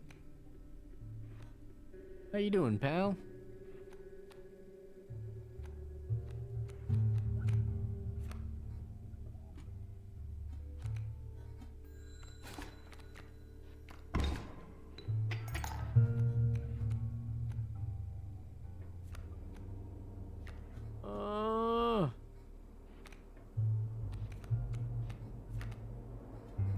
I can't do anything.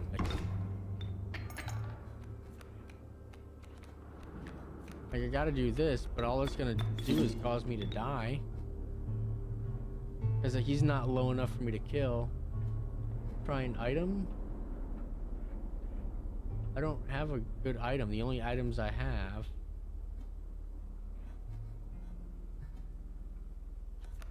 are squirrel, knife, and bones. I didn't have any cards for summoning a bone. Squirrel, I mean, I can hold off 1 more turn of... No, I can't even hold off 1 more turn of death, because I'm gonna die no matter what. That's 2 or 3 damage. Shit. When will a worthy challenger appear? Hey, Leviathan. What's going on, brother? Yo, whoa.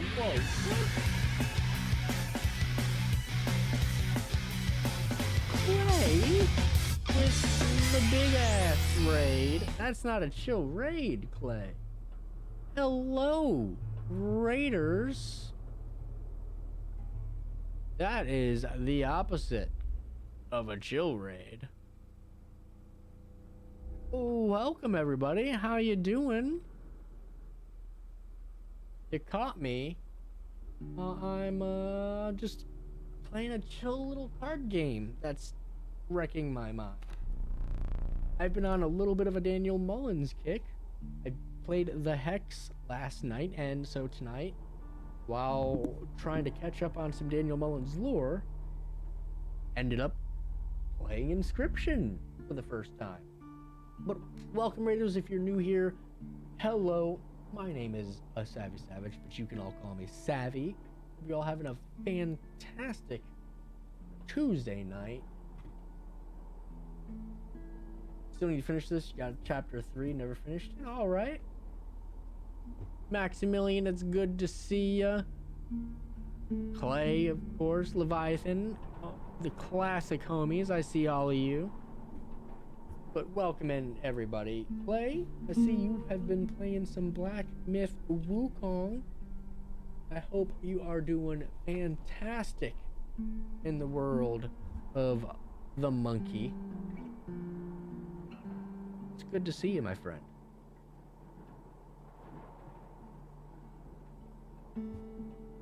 I have seen a full playthrough of this game, so it's not a completely blind playthrough, but you know, some of it is luck of the draw, so we'll see what happens.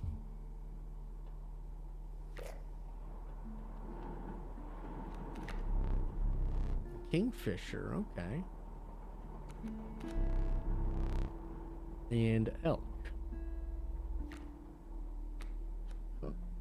I don't know what to pick. Elk's got some health. Elk might be worth it, maybe, perhaps.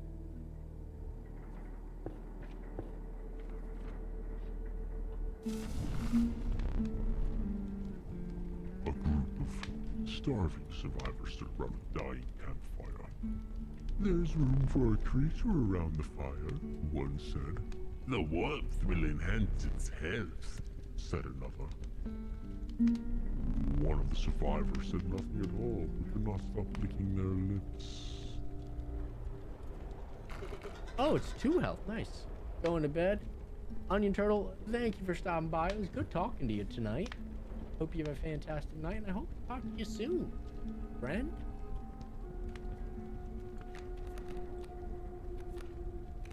Alright, what needs some more help? Probably Bullfrog, but I kinda want to put points into somebody. Oh, Mole Man. Mole Man would survive forever if I gave him this health.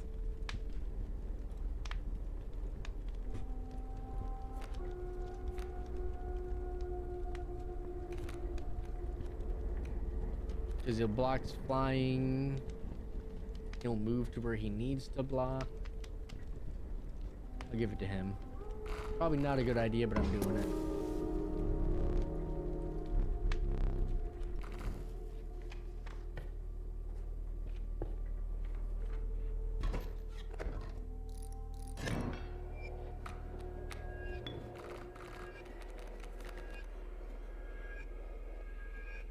Everything is stinky in this fight. That's not good. That's not good at all.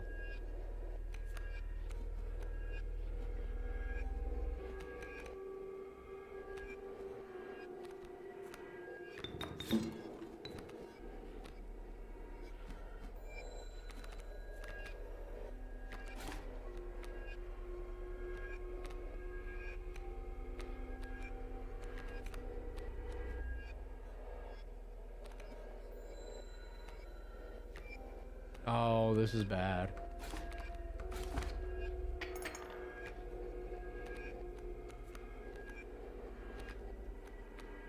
Be alright, buddy.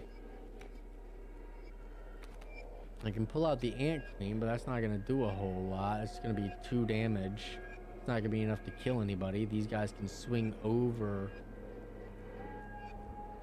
my blockers. I'm not gonna be able to kill him. That's gonna be 2, 4, 6 damage.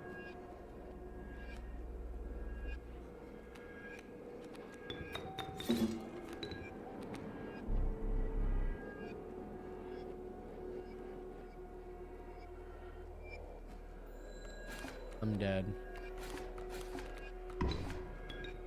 Surprisingly not dead. Yet.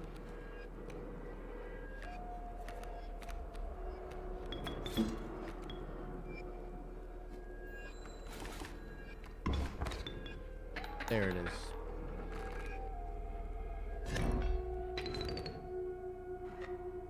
Oh, that's another me down. Alas, it is time for you to perish.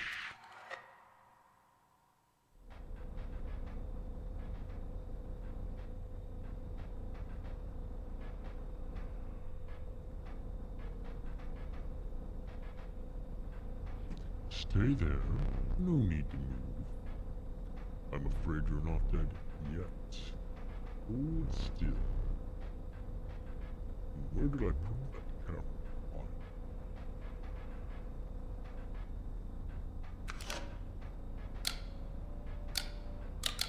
Do you have any idea what that camera's capable of? Give me that. We have a memento to create. Behold, your death card. Shall we begin to ink it?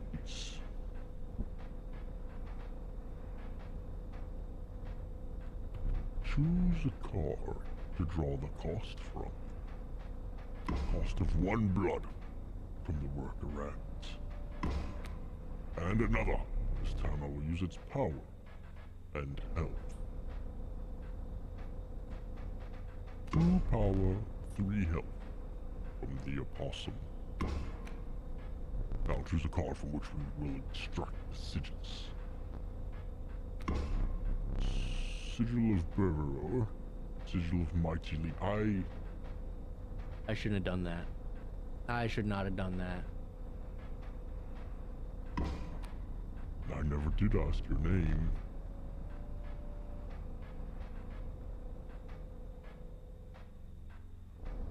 I mean, yes and no. He can block flying, but with only 3 defense, it's not the best defensive card.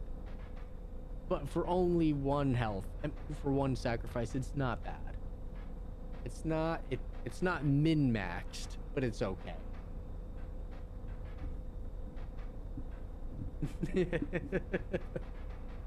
The 1 bloody's OP.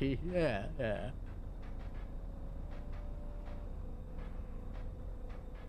What do we got for a name, chat?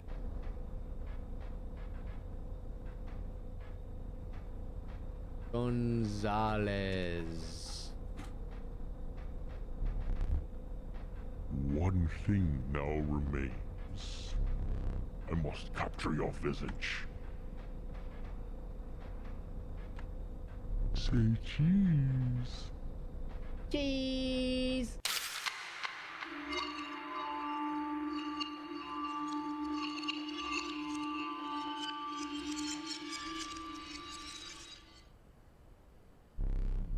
Fresh blood.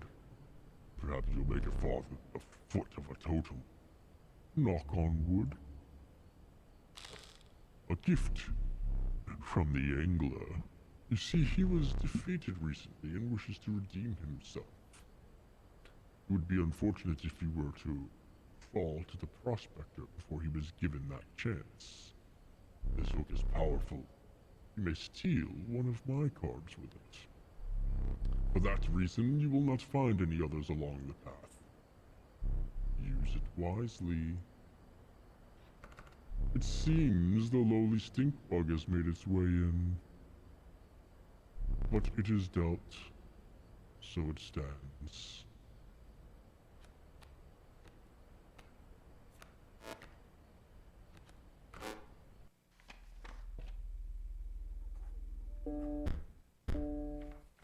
All right. Squirrel, I don't have a magpie. Fuck.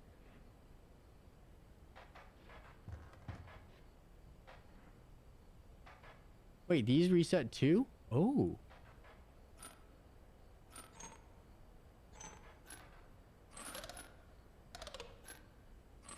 I didn't realize these reset. Oh, there's nothing in them. Do they reset but not actually?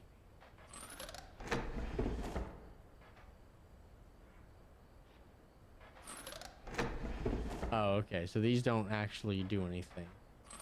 Once you open them, they're opened. Okay.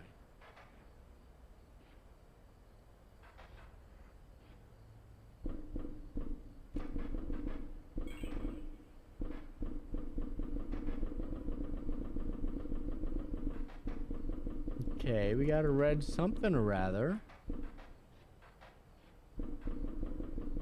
Damn you, Daniel.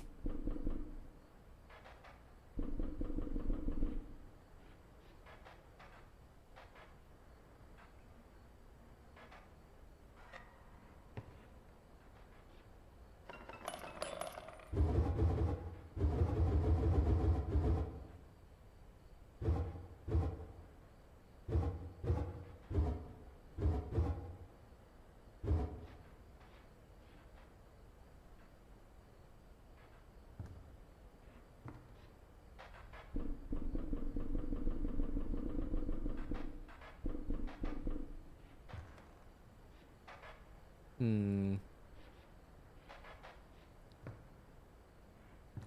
feel like I'm not done with this. Why are you glowing? Don't actually answer, chat.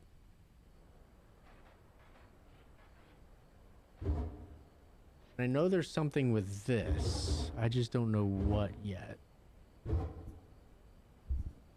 I've spun the hell out of this bad boy.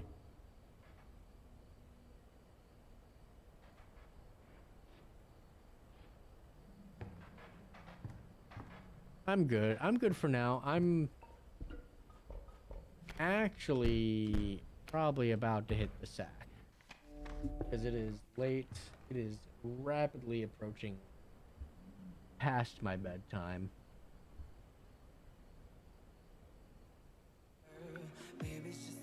And I need to... I'm starting a new job soon. I need to make sure I get my sleep schedule on track. But I appreciate you.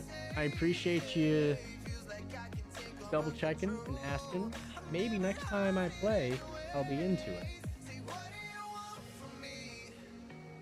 But that's all we're doing tonight. We will be getting back. We'll be playing more Inscryption next time I stream. It'll be within the next couple days. I don't have a set schedule for time. But we will be getting into this Daniel Mullins goodness because I need this Mullins lore in my bones. I need it before Pony Island 2 comes out. Thank you everybody who stopped by, who's hanging out. You're all incredible and amazing people. As a reminder, please, if you are new here, please drop a follow. It helps incredibly, and you get to know the next time I'm playing Inscryption. It's going to be a great time. Let's see here. I got a few good homies tonight as option. You know who we haven't seen in a while? I see him every day, just not in stream form. Oh god, I can't type. We are going to raid the best homie, Mr. Epic Malenko. Everybody, please, thank you for hanging out. Please stick around for the raid. My buddy Epic, he's doing his very first playthrough of Sea of Stars, which is on my backlog, and I'm sure I'll get to it at one point. It's not like my backlog is overstuffed with incredible games. But we are just gonna have a little cozy break. If you got my emotes, please grab it. We're gonna have a good time. If you don't have my emotes, you can just throw in a couple of smileys. I'm not picky. I'm not picky about what you use. But thank you all for hanging out with me. You're all incredible. I'll see you all next time, whenever that is. I need to hydrate a bit, get a little bit more water. Probably grab a little bedtime snack. I'll be back before you know it. I'll see you next time, friends.